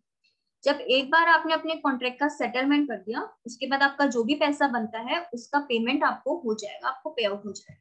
तो ये सारे स्टेप्स को फॉलो करके आप अपने प्राइस के रिस्क को, प्राइस के जोखिम को कम कर सकते हैं। अभी इन स्टेप्स को हम थोड़ा सा डिटेल में आगे देखेंगे। जो सबसे पहला स्टेप था अकाउंट ओपन करवाना, तो अकाउंट ओपन करवाने के लिए आपको हमारे रजिस्टर्ड मेंबर्स के पास कुछ डॉक्यूमेंट्स अपने जमा करने पड़ेंगे। डॉक्यूमेंट्स की लिस्ट यहाँ पे हमने दी है, जैसे एफपीओ का पैन कार्ड आपको जमा करना पड़ेगा। जो भी जितने भी डायरेक्टर्स हैं आपके, उनका पैन कार्ड जमा होगा। एफपीओ का एड्रेस प्रूफ जमा होगा, सारे डायरेक्टर्स का एड्रेस प्रूफ जमा होगा। जो आपके ऑथोराइज डायरेक्टर्स हैं उनकी फोटोग्राफ लगेगी और बाकी जो दूसरे डायरेक्टर्स हैं उनकी भी फोटोग्राफ लगेगी। कंपनी का शेयर होल्डिंग पैटर्न की कॉपी लगेगी, यानी कि किस तरीके से आपने अपने कंपनी के शेयर्स को बेचा है उसका एक पैटर्न होता है, वो आपको जमा करना पड़ेगा, उसकी कॉपी। बैंक का स्टेटमेंट लगेगा लास्ट 6 महीनों का, और एक साथ में कैंसिल चेक की कॉपी लगेगी। इसके अलावा इनकम टैक्स रिटर्न की रिपोर्ट लगेगी लास्ट 2 सालों की। ऑडिट की रिपोर्ट लगेगी एफपीओ की लास्ट 2 सालों की। और यदि आपका एफपीओ नया है तो भी आप अपने अकाउंट ओपन करवा सकते हैं एनसीडीएक्स के प्लेटफॉर्म में। आपको सिर्फ अपने सीए के लेटर हेड पे एक नेटवर्थ सर्टिफिकेट बनवाना है कि एज ऑन डेट आपकी नेटवर्थ इतनी है, और उसकी कॉपी जो है आप मेंबर को सबमिट करके भी अकाउंट ओपन करवा सकते हैं। इसके अलावा एमओए, एओए और आरओसी की कॉपी लगेगी, जीएसटी रजिस्ट्रेशन की कॉपी लगेगी। कुछ डॉक्यूमेंट्स ऐसे हैं जो एफपीओ के लेटर हेड में बन करके भी लगते हैं, जैसे एक बोर्ड रिजोल्यूशन का फॉर्मेट है, ये आपको अपने मेंबर से इसका फॉर्मेट मिल जाता है। ये फॉर्मेट आपको जमा करना पड़ता है। इस फॉर्मेट का मतलब ये है कि आपने अपने बोर्ड ऑफ डायरेक्टर्स और अपने मेंबर्स के साथ मिल करके एक मीटिंग करी है और आप लोगों ने इसका फैसला लिया है कि आप एनसीडीएक्स के प्लेटफॉर्म में अपना ट्रेडिंग और एनईआरएल अकाउंट ओपन करवाना चाहते हैं। इसके अलावा एफपीओ के लेटर हेड में आपके सारे ऑथोराइज डायरेक्टर्स की लिस्ट लगेगी और जो भी दूसरे डायरेक्टर्स हैं उनकी भी लिस्ट लगेगी। अब हम दूसरे स्टेप की बात करें तो दूसरा स्टेप है मार्जिन। मार्जिन को हम यहाँ पे सिक्योरिटी अमाउंट या फिर गुड फेथ मनी भी बोलते हैं। जैसे कि मैंने स्टार्टिंग में ही आपको बताया था कि एक्सचेंज कुछ तरीके अपनाता है कि जिसकी वजह से डिफॉल्ट ना हो, तो मार्जिन उनमें से एक तरीका है। बायर और सेलर दोनों को ही मार्जिन अमाउंट जमा करनी पड़ती है अपने मेंबर के पास, और हर कमोडिटी की मार्जिन अमाउंट अलग अलग होती है। आपको जिस भी कमोडिटी में काम करना है आप उस कमोडिटी की मार्जिन अमाउंट पता कर सकते हैं। या तो आप अपने मेंबर से पता कर सकते हैं, या एफपीओ टीम से पता कर सकते हैं, या फिर आप खुद से भी देख सकते हैं। www.ncdx.com में जाकर के मार्केट डाटा करके एक टैब है, उसके अंदर डेली मार्जिन करके सब टैब है। इस टैब में जाकर के आप हर कमोडिटी की जो भी मार्जिन लग रही है वो आप देख सकते हैं। इसके बाद जो तीसरा स्टेप मैंने बताया था वो था making position in the market, यानी कि मार्केट में फ्यूचर्स प्लेटफॉर्म में पोजीशन बनाना। इसको हम बोलते हैं हेजिंग। अभी जो हेजिंग शब्द ये कहाँ से लेते हैं? किसान अपने खेत के चारों तरफ बाड़ा लगाता है, तारों का बाड़ा लगाता है, दीवार खड़ी है, पौधों का बाड़ा लगाता है, तो वो ये बाड़ा उस बाड़े को इंग्लिश में कहते हैं हेज। तो वहीं से ये शब्द लिया गया हेजिंग। तो किसान वो बाड़ा क्यों लगाता है? ताकि जो भी उसने जो प्रोडक्शन लिया है, जो उत्पादन लिया है अपने खेत के अंदर, उसे बाहरी तत्वों से कोई भी नुकसान ना पहुंचे। तो जिस तरीके से किसान बाड़ा लगा करके, हेज लगा करके अपने प्रोडक्शन को, अपने उत्पादन में होने वाले रिस्क, नुकसान के रिस्क को कम करता है, उसी तरीके से फ्यूचर्स मार्केट में हेजिंग का इस्तेमाल करके आप अपने प्राइस में होने वाले रिस्क को बाहरी तत्वों से बचा सकते हैं, उसे लॉक कर सकते हैं। तो इसमें कौन कौन से लोग पार्टिसिपेट कर सकते हैं? जनरली जो भी फिजिकल मार्केट में काम करते हैं वो सब इसमें अपने पोजीशन को हेज कर सकते हैं, चाहे वो किसान हो, चाहे वो लोकल ट्रेडर हो, प्लांट वाला हो, स्टॉकिस्ट हो, कोई भी इसमें पार्टिसिपेट कर सकता है और वो अपनी कमोडिटी का एक उचित मूल्य लॉक कर सकता है, फिक्स कर सकता है। हेजिंग का इस्तेमाल करके आप अपने प्राइस के रिस्क को कम कर सकते हैं, अपने नुकसान को कम कर सकते हैं और अपने प्रॉफिट मार्जिन को भी लॉक कर सकते हैं। तो भी हेजिंग कैसे होती है, ये हमने एक सोयाबीन की केस स्टडी है, उसके माध्यम से समझाने की कोशिश करी है कि कोई भी एफपीओ है वो अपने फार्मर से, अपने किसानों से सोयाबीन प्रोक्योर करके बेचना चाहता है, तो उसके पास 3 कंडीशन होंगी। तो यदि वो फसल अपनी अभी बेचना चाहता है, सोयाबीन अभी बेचना चाहता है, तो अभी वो नहीं बेच पाएगा। क्यों? क्योंकि अभी उसके पास एक तो फसल भी नहीं है और दूसरा ये कि उसके पास इस टाइम पे एक प्रॉपर बायर भी उपलब्ध नहीं है। यदि वो अपनी सोयाबीन बाद में बेचता है तो बाद में उसके पास फसल तो होगी, लेकिन ये जो प्राइस का रिस्क है, मूल्य का जो जोखिम है वो बना रहेगा, क्योंकि अभी 17 सितंबर को बैठे बैठे जो भाव से सोयाबीन का आज के दिन मिल रहा है वो भाव से नवंबर अक्टूबर के महीने में भी मिले, इस चीज की गारंटी है। तीसरा जो तरीका है फ्यूचर्स के प्लेटफॉर्म में हेज करके किसान या एफपीओ अपने प्राइस को फिक्स कर सकता है और अपने प्रॉफिट मार्जिन को लॉक कर सकता है। भी हेजिंग कैसे कर सकता है कोई भी एफपीओ और किसान, वो हम देखेंगे कि किसान ने या एफपीओ ने एनसीडीएक्स की वेबसाइट में देखा कि सोयाबीन के नवंबर महीने के एक्सपायरी का कॉन्ट्रैक्ट का जो भाव चल रहा है वो चल रहा है 6,129 रुपए पर क्विंटल। तो आज 17 नवंबर को शाम को 4 बजे 6,129 रुपए पर क्विंटल के भाव पे नवंबर एक्सपायरी पे सेल पोजीशन बना ली है। तो नवंबर महीना आते आते 2 केसेस हो सकते हैं, या तो भाव घट सकते हैं, यानी कि जो आपने भाव फिक्स किया था 6,129 रुपए का, या तो भाव इससे घट सकते हैं या फिर भाव बढ़ सकते हैं। तो हम पहला केस लेकर के चलें कि भाव घट करके हो गए 6,000 रुपए। तो इस केस में क्या होगा, जो एफपीओ है वो या तो अपनी सोयाबीन को 6,000 रुपए में हाजिर बाजार में बेच दे, या फिर एनसीडीएक्स के प्लेटफॉर्म में भी वो बेच सकता है। और ये जो 129 रुपए का अंतर है, यानी कि 6,129 में से 6,000 जब हम माइनस करेंगे तो 129 रुपए का ये जो अंतर आ रहा है वो उसे M2M के माध्यम से मिल जाएगा, यानी कि अंत में जो उसे भाव मिला वो मिला 6,129 रुपए का। वहीं दूसरा केस हम देखें कि भाव बढ़कर के हो गए 6,200 रुपए। तो इस केस में एफपीओ 6,200 रुपए में हाजिर बाजार में अपनी सोयाबीन को बेच सकता है, और 71 रुपए का ये जो डिफरेंस आ रहा है 6,200 माइनस 6,129 में 71 रुपए का ये जो डिफरेंस है वो M2M के माध्यम से एफपीओ को देना पड़ेगा, यानी कि अंत में जो उसे भाव मिला वो मिला 6,129 रुपए का। तो इस स्लाइड के माध्यम से आप ये समझ सकते हैं कि सितंबर महीने में एफपीओ ने जो भाव फिक्स किया था 6,129 रुपए, नवंबर महीना आने पे उसे वही भाव मिला, चाहे भाव घट गए या फिर भाव बढ़ गए। अब हम देखेंगे मार्केट यानी M2M का मैकेनिज्म कैसे काम करता है। तो टू मार्केट का मैकेनिज्म समझने के लिए, जैसे अभी एफपीओ ने 6,129 रुपए में शाम को 4 बजे सेल पोजीशन बनाई। अब एनसीडीएक्स का जो मार्केट है वो सोमवार से शुक्रवार तक रोज सुबह 9 बजे से लेकर के शाम को 5 बजे तक खुला रहता है। तो रोज सुबह जब 9 बजे मार्केट खुलता है तो एक भाव के साथ खुलता है, और जब शाम को 5 बजे बंद होता है तो एक भाव के साथ बंद होता है। तो जब आज किसान ने जब ये शाम को 4 बजे 6,129 रुपए में अपनी सेल पोजीशन बनाई, जब शाम को 5 बजे मार्केट बंद हुआ तो मार्केट बंद हुआ 6,079 रुपए में।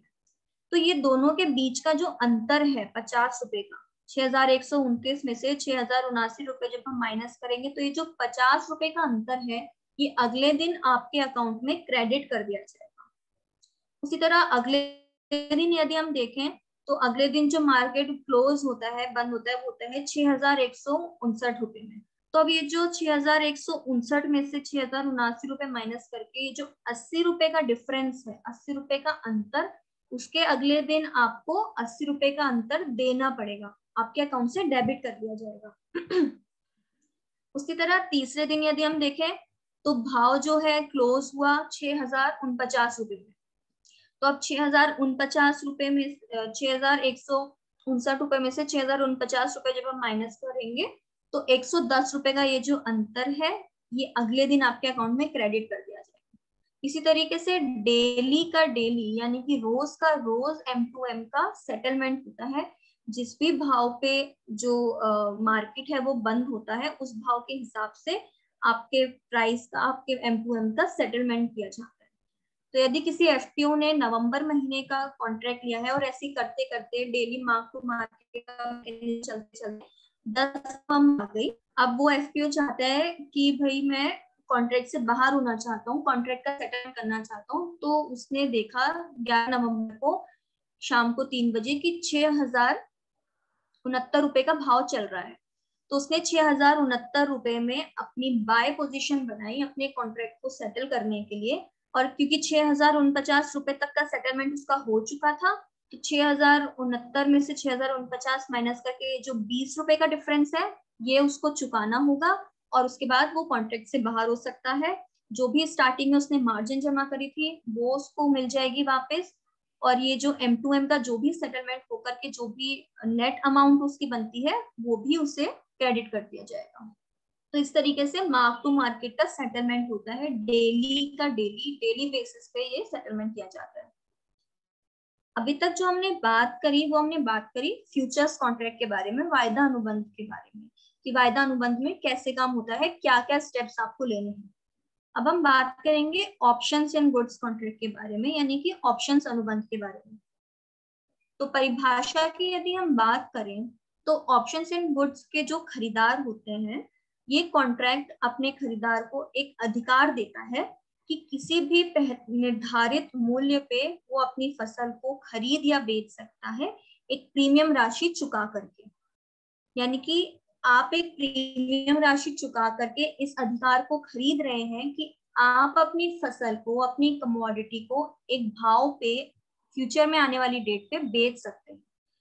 ये आपके पास अधिकार है, आपके ऊपर कोई भी दायित्व नहीं है, किसी भी प्रकार का दबाव नहीं है कि आपको ये करना ही करना है, अपने इस कॉन्ट्रैक्ट को एक्सरसाइज करना ही करना है, आपके ऊपर कोई दबाव नहीं है।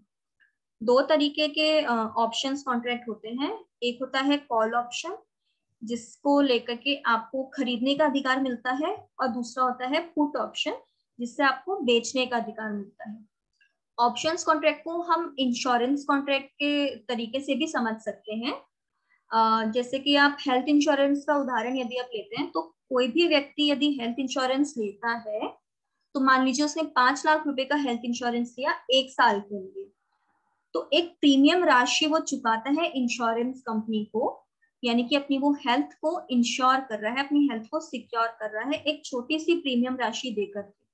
अब इस आने वाले 1 साल में यदि कोई भी उसके स्वास्थ्य में दिक्कत होती है तो जो भी उसका खर्चा होगा वो उस इंश्योरेंस कंपनी से क्लेम कर सकता है, क्योंकि उसके पास ये अधिकार है, प्रीमियम राशि चुका करके उसने ये अधिकार लिया है कि मेरी स्वास्थ्य में कोई भी डैमेज होता है या कोई भी प्रॉब्लम आती है तो मैं क्लेम कर सकता हूँ अपना खर्चा। तो उसी तरीके से ऑप्शंस कॉन्ट्रैक्ट भी काम करता है। एक प्रीमियम राशि चुका करके आप अपनी फसल को बेचने का या कोई भी फसल को खरीदने का अधिकार पा लेते हैं। तो यहाँ पे एक हमने सोयाबीन का उदाहरण लिया है ऑप्शंस के लिए, ये समझाने के लिए कि ऑप्शंस कॉन्ट्रैक्ट में आप कैसे काम कर सकते हैं और कैसे इसका फायदा ले सकते हैं। तो यदि हम प्रोडक्शन उत्पादन की जो भी कॉस्ट है उसकी बात करें तो सोयाबीन के लिए उदाहरण के तौर पे हमने लिया है कि 2,633 रुपए पर क्विंटल आपकी उत्पादन की कॉस्ट लगी है, और किसी भी फार्मर ने ये देखा कि 3,267 रुपए पर क्विंटल पे यदि मुझे प्रॉफिट मिलता है तो बढ़िया है, और 6,900 रुपए का भाव जो है वो किसान एक्सपेक्ट कर रहा है कि 6,900 रुपए का भाव मुझे मिल जाता है तो बढ़िया है। तो अब इसमें ऑप्शंस में कैसे कोई भी किसान या कोई भी एफपीओ काम कर सकता है। तो नवंबर महीने का कॉन्ट्रैक्ट के एक्सपायरी का एक किसान ने पुट ऑप्शन खरीदा, 6,900 रुपए का उसने भाव फिक्स किया, और इस भाव को फिक्स करने के लिए उसने 267 रुपए की प्रीमियम राशि चुकाई। तो जिस किसान ने पुट ऑप्शन खरीदा है उस किसान की जो लागत की कॉस्ट, जो लागत है उसमें 267 रुपए एक्स्ट्रा जोड़ करके हमने यहाँ पे 2,900 रुपए करे, 2,900 रुपए करे। 2,633 रुपए उसकी प्रोडक्शन की कॉस्ट थी, उत्पादन की कॉस्ट थी, और 267 रुपए उसने प्रीमियम राशि चुका करके पुट ऑप्शन खरीदा, तो उसकी टोटल कॉस्ट हो गई 2,900 रुपए, 2,900 रुपए। अब हम देखेंगे कि नवंबर महीना आते आते 3 केसेस हो सकते हैं, या तो भाव 6,900 रुपए से घट सकते हैं, या भाव 6,900 रुपए ही रह सकते हैं, या फिर भाव 6,900 रुपए से बढ़ सकते हैं। तो पहला एग्जांपल यदि हम लेकर के चले, पहला केस लेकर के चलें, तो भाव जो हम देखा नवंबर महीना आते आते भाव घट करके हो गए 5,200 रुपए। अब इस केस में क्या होगा, जिस एफपीओ ने या जिस किसान ने पुट ऑप्शन खरीदा था, क्योंकि उसने 6,900 रुपए में अपने भाव को फिक्स किया है, तो वो अपनी कमोडिटी को 6,900 रुपए में ही बेचेगा, अपनी सोयाबीन को 6,900 रुपए में ही बेचेगा, और उससे फायदा होगा 3,000 रुपए का। क्यों? क्योंकि 6,900 रुपए में से हम 2,900 रुपए माइनस करेंगे तो 3,000 रुपए उसे मिलेंगे। वहीं जो दूसरा किसान है जिसने पुट ऑप्शन नहीं लिया था, वो अपनी कमोडिटी को, अपनी सोयाबीन को 5,200 रुपए में ही बेचेगा, और उसे जो प्रॉफिट मिलेगा वो मिलेगा 2,567 रुपए का। दूसरा केस यदि हम देखें तो दूसरे केस में भाव और घट गए, भाव घट करके हो गए 4,800 रुपए। इस केस में भी जिस किसान ने पुट ऑप्शन खरीदा था वो 6,900 रुपए में ही अपनी कमोडिटी को बेचेगा, और उसे 3,000 रुपए का फायदा होगा। वहीं दूसरा किसान जिसने पुट ऑप्शन नहीं खरीदा था वो 4,800 रुपए में अपनी कमोडिटी को बेचेगा, और उसे मिलेगा फायदा 2,167 रुपए का। ये 267 रुपए की कॉस्ट जो है, 267 रुपए की लागत उस किसान के हिस्से में नहीं आएगी जिसने पुट ऑप्शन नहीं खरीदा है।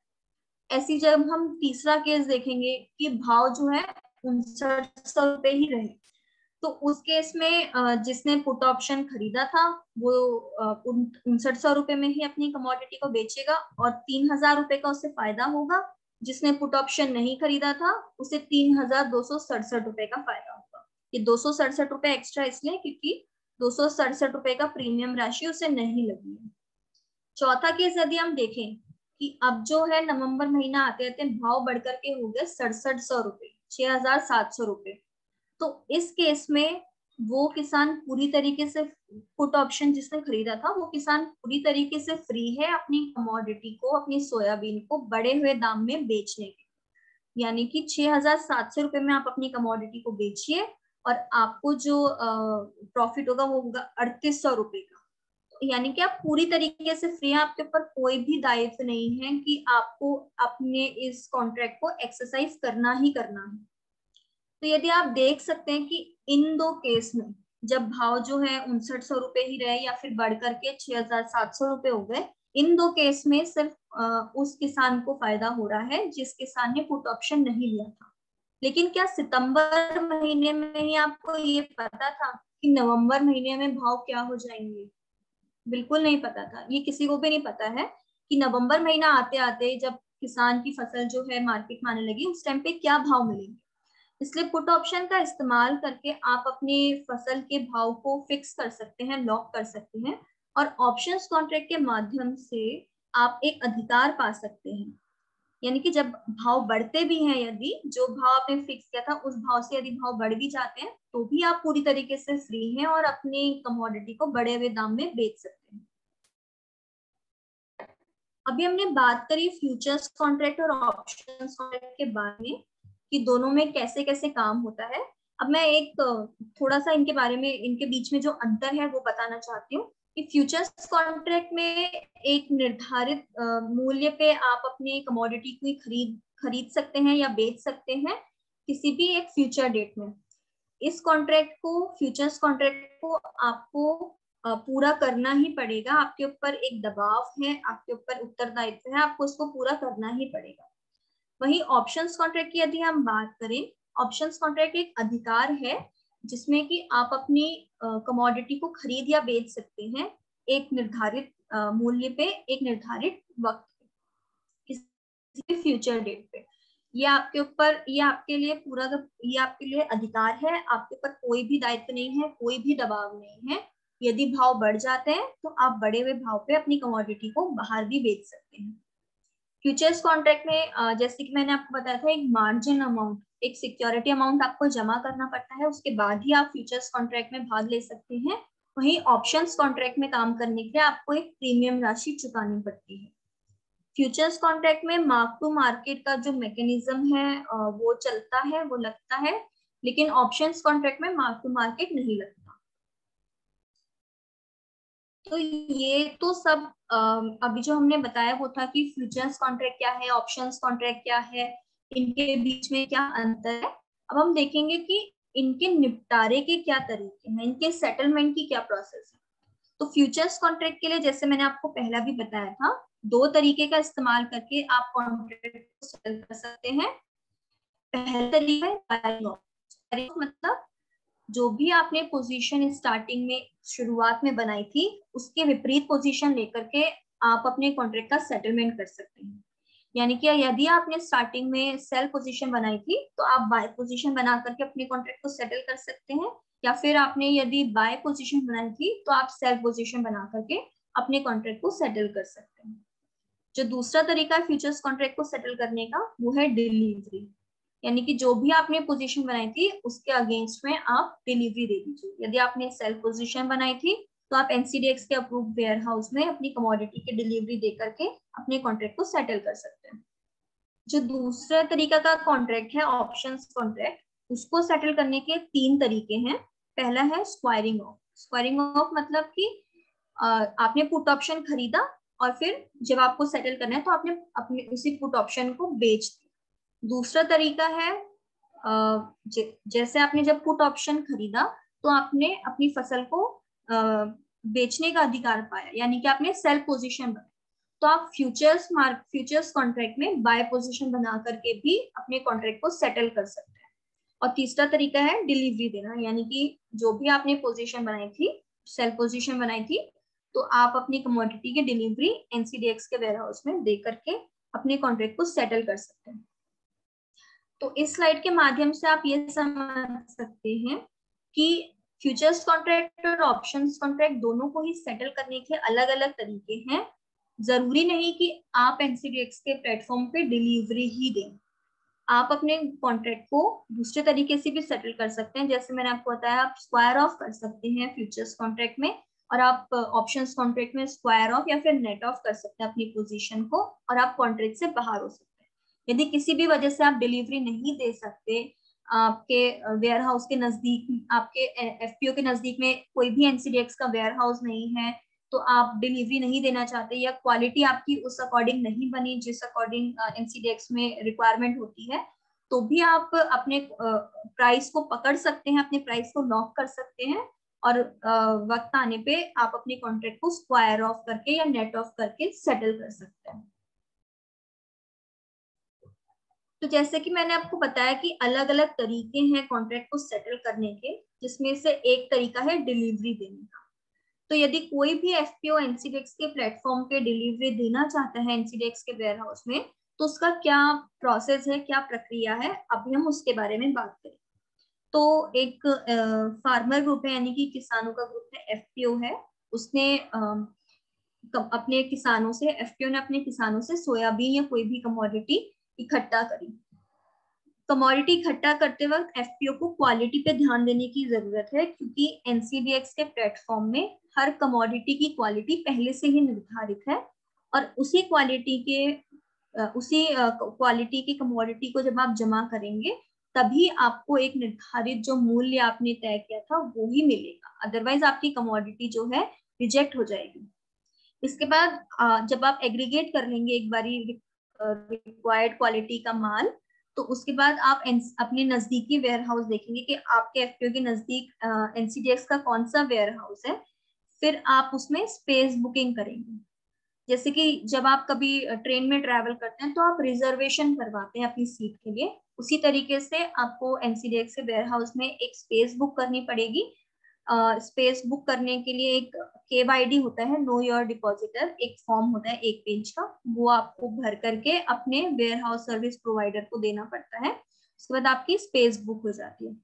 स्पेस बुक करने के बाद जो भी डेट आपको मिलती है उस डेट पे आपको एनसीडीएक्स के वेयर हाउस में अपनी कमोडिटी को लेकर के जाना पड़ता है। तो जो आपका भरा हुआ ट्रक है जब आप वेयर हाउस में लेकर के जाएंगे तो एंट्री करते वक्त आपके भरे हुए ट्रक का वजन लिया जाता है। फिर जब आप अनलोड कर देंगे अपने माल का तो जो आपका खाली ट्रक है फिर उसका वजन लिया जाता है, और इन दोनों वजन के बीच का जो अंतर है वो आपकी कमोडिटी का नेट वेट माना जाता है। जब एक बार आपने एनसीडीएक्स के प्लेटफॉर्म पे एनसीडीएक्स के वेयर हाउस पे अपनी कमोडिटी जमा कर दी, उसके बाद आपकी कमोडिटी की क्वालिटी टेस्ट होगी। क्वालिटी टेस्ट करने के लिए 100% सैंपलिंग होगी, यानी कि हर बोरे में परखी मार करके सैंपल लिया जाएगा और उस सैंपल के 4 भाग बना दिए जाएंगे। पहला भाग जो है वो डिपॉजिटर को दे दिया जाता है, यानी कि जो भी जमा करने के लिए आया है, एफपीओ वाला या किसान जो भी जमा करने के लिए आया है उसको दे दिया जाता है। दूसरा भाग जो आपने माल जमा किया है उसके साथ टैग करके रख दिया जाता है। तीसरा भाग क्वालिटी टेस्ट वाले अपने रिकॉर्ड के लिए रखते हैं, और चौथे भाग को क्वालिटी टेस्टिंग के लिए लैब में भेज दिया जाता है। इस क्वालिटी टेस्टिंग का रिजल्ट 5 से 7 वर्किंग डेज के अंदर आ जाता है, और जैसे आपकी क्वालिटी टेस्टिंग का रिजल्ट आता है आप उस रिजल्ट को अपने NERL के अकाउंट में, जैसे मैंने आपको स्टार्टिंग में बताया था 2 तरीके के अकाउंट बनते हैं, एक ट्रेडिंग अकाउंट, दूसरा रिपोजिटरी अकाउंट या NERL अकाउंट। तो आप NERL के अकाउंट में देख सकते हैं कि आपने जो जमा करी है कमोडिटी वेयर हाउस में उसकी कितनी क्वांटिटी है, उसकी क्या क्वालिटी है, कितना मॉइस्चर है उसमें, कितना फॉरेन मैटर है, कितने डैमेज सीड है, ये सारी चीजें आप उसमें देख सकते हैं। जब एक बार आपकी कमोडिटी पास हो गई, कमोडिटी की जो क्वालिटी थी वो जब पास हो गई, तो एनसीडीएक्स की तरफ से एफपीओस के लिए, स्पेसिफिकली एफपीओस के लिए एक बहुत अच्छा सुविधा दी जाती है अर्ली पेइंग की। अर्ली पेइंग की सुविधा का इस्तेमाल करके एफपीओ जो है, जो भी मार्जिन उसे लगता है या जो भी M2M लगता है वो उससे बच सकता है। यानी कि जब आपकी क्वालिटी पास हो गई तो मान लीजिए आपने 20 अक्टूबर को सोयाबीन जो है एनसीडीएक्स के वेयर हाउस में जमा करी और 27 अक्टूबर तक उसका रिजल्ट आया और 27 अक्टूबर को आपको पता चला कि आपकी क्वालिटी पास हो गई है। तो 27 अक्टूबर को आपने अर्ली पेइंग की रिक्वेस्ट डाली, और जैसे आप रिक्वेस्ट डालेंगे उसके बाद जो मार्क टू मार्केट लगता है, जैसे मैंने आपको बताया था जो डेली मार्क टू मार्केट लगता है वो लगना बंद हो जाएगा। कि आपने नवंबर महीने के एक्सपायरी का कॉन्ट्रैक्ट लिया था तो 27 अक्टूबर से लेकर के 18 नवंबर तक जो भी मार्क टू मार्केट लगना था आपका वो लगना बंद हो जाएगा। जो आपने शुरुआत में एक मार्जिन अमाउंट जमा करी थी, सिक्योरिटी जो आपने जमा करी थी, वो आपको रिलीज हो जाएगी, वो पूरी की पूरी वापस मिल जाएगी। तो अर्ली पेइंग का इस्तेमाल करके भी एफपीओस जो है एनसीडीएक्स के द्वारा दी गई इस सुविधा का फायदा उठा सकते हैं। एक बार जब आपकी क्वालिटी पास हो गई तो आप जब अपनी क्वालिटी का डिलीवरी देंगे तो डिलीवरी देने के लिए एक समय निर्धारित होता है, यानी कि एक्सपायरी से, कॉन्ट्रैक्ट की एक्सपायरी से 5 वर्किंग डे पहले डिलीवरी की विंडो ओपन होती है जिसे हम कहते हैं टेंडर पीरियड। तो यानी कि अगर 18 नवंबर की एक्सपायरी है तो 14 नवंबर को वो विंडो ओपन हो जाएगी, और 14 नवंबर से लेकर के 18 नवंबर तक किसी भी दिन आप अपनी कमोडिटी की डिलीवरी छोड़ सकते हैं। तो मान लीजिए आपने 15 नवंबर को अपने मेंबर को फोन लगा करके कहा कि मुझे अपनी कमोडिटी की डिलीवरी छोड़नी है, और जैसे ही आपके मेंबर ने मार्क करी आपकी कमोडिटी की डिलीवरी की इंटेंशन, तो उसके 2 दिन के बाद आपके अकाउंट में सारा पेमेंट आ जाएगा।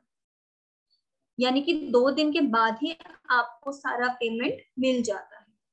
तो ये पूरी प्रोसेस जो अभी हमने देखी और समझी, ये डिलीवरी की प्रोसेस है कि कैसे कैसे एग्रीगेशन करने से लेकर के पे आउट तक का, पेमेंट होने तक का क्या क्या प्रोसेस है वो आप इसमें समझ सकते हैं। जो भी ट्रांसपोर्टेशन का चार्ज लगेगा, जो भी क्वालिटी टेस्टिंग का चार्ज लगेगा, वेयर हाउस का जो भी चार्ज लगेगा, वो सब एफपीओ को ही देना पड़ेगा। वेयर हाउस के चार्ज में एनसीडीएक्स की तरफ से 50% का कंसेशन है एफपीओ के लिए। यदि किसी भी वजह से आपका माल रिजेक्ट हो जाता है तो आपको वेयर हाउस से माल उठाना पड़ेगा। अभी हमने बात करी कि एनसीडीएक्स में हर कमोडिटी की क्वालिटी जो है, गुणवत्ता पहले से ही निर्धारित होती है। तो हम सोयाबीन का उदाहरण यहाँ पे लेकर के चल रहे हैं कि सोयाबीन के लिए क्या क्या क्वालिटी पैरामीटर्स हैं जिनका आपको ध्यान देना है। तो 922 का क्वालिटी चलती है एनसीडीएक्स के अंदर सोयाबीन के लिए, यानी कि मॉइस्चर जो है 9% होना चाहिए, 9%। फॉरेन मैटर, बाहरी पदार्थ 2% होनी चाहिए, डैमेज सीड 2% होनी चाहिए। फॉरेन मैटर की यदि हम बात करें तो बेसिस मतलब कि 2% होनी चाहिए, लेकिन 5% तक भी एक्सेप्ट हो सकता है। 5% से ऊपर यदि जाएगा तो फिर आपका माल रिजेक्ट हो जाएगा। 2 से 5% की रेंज में रहता है तो कुछ डिस्काउंट होता है, कुछ कटौती होती है।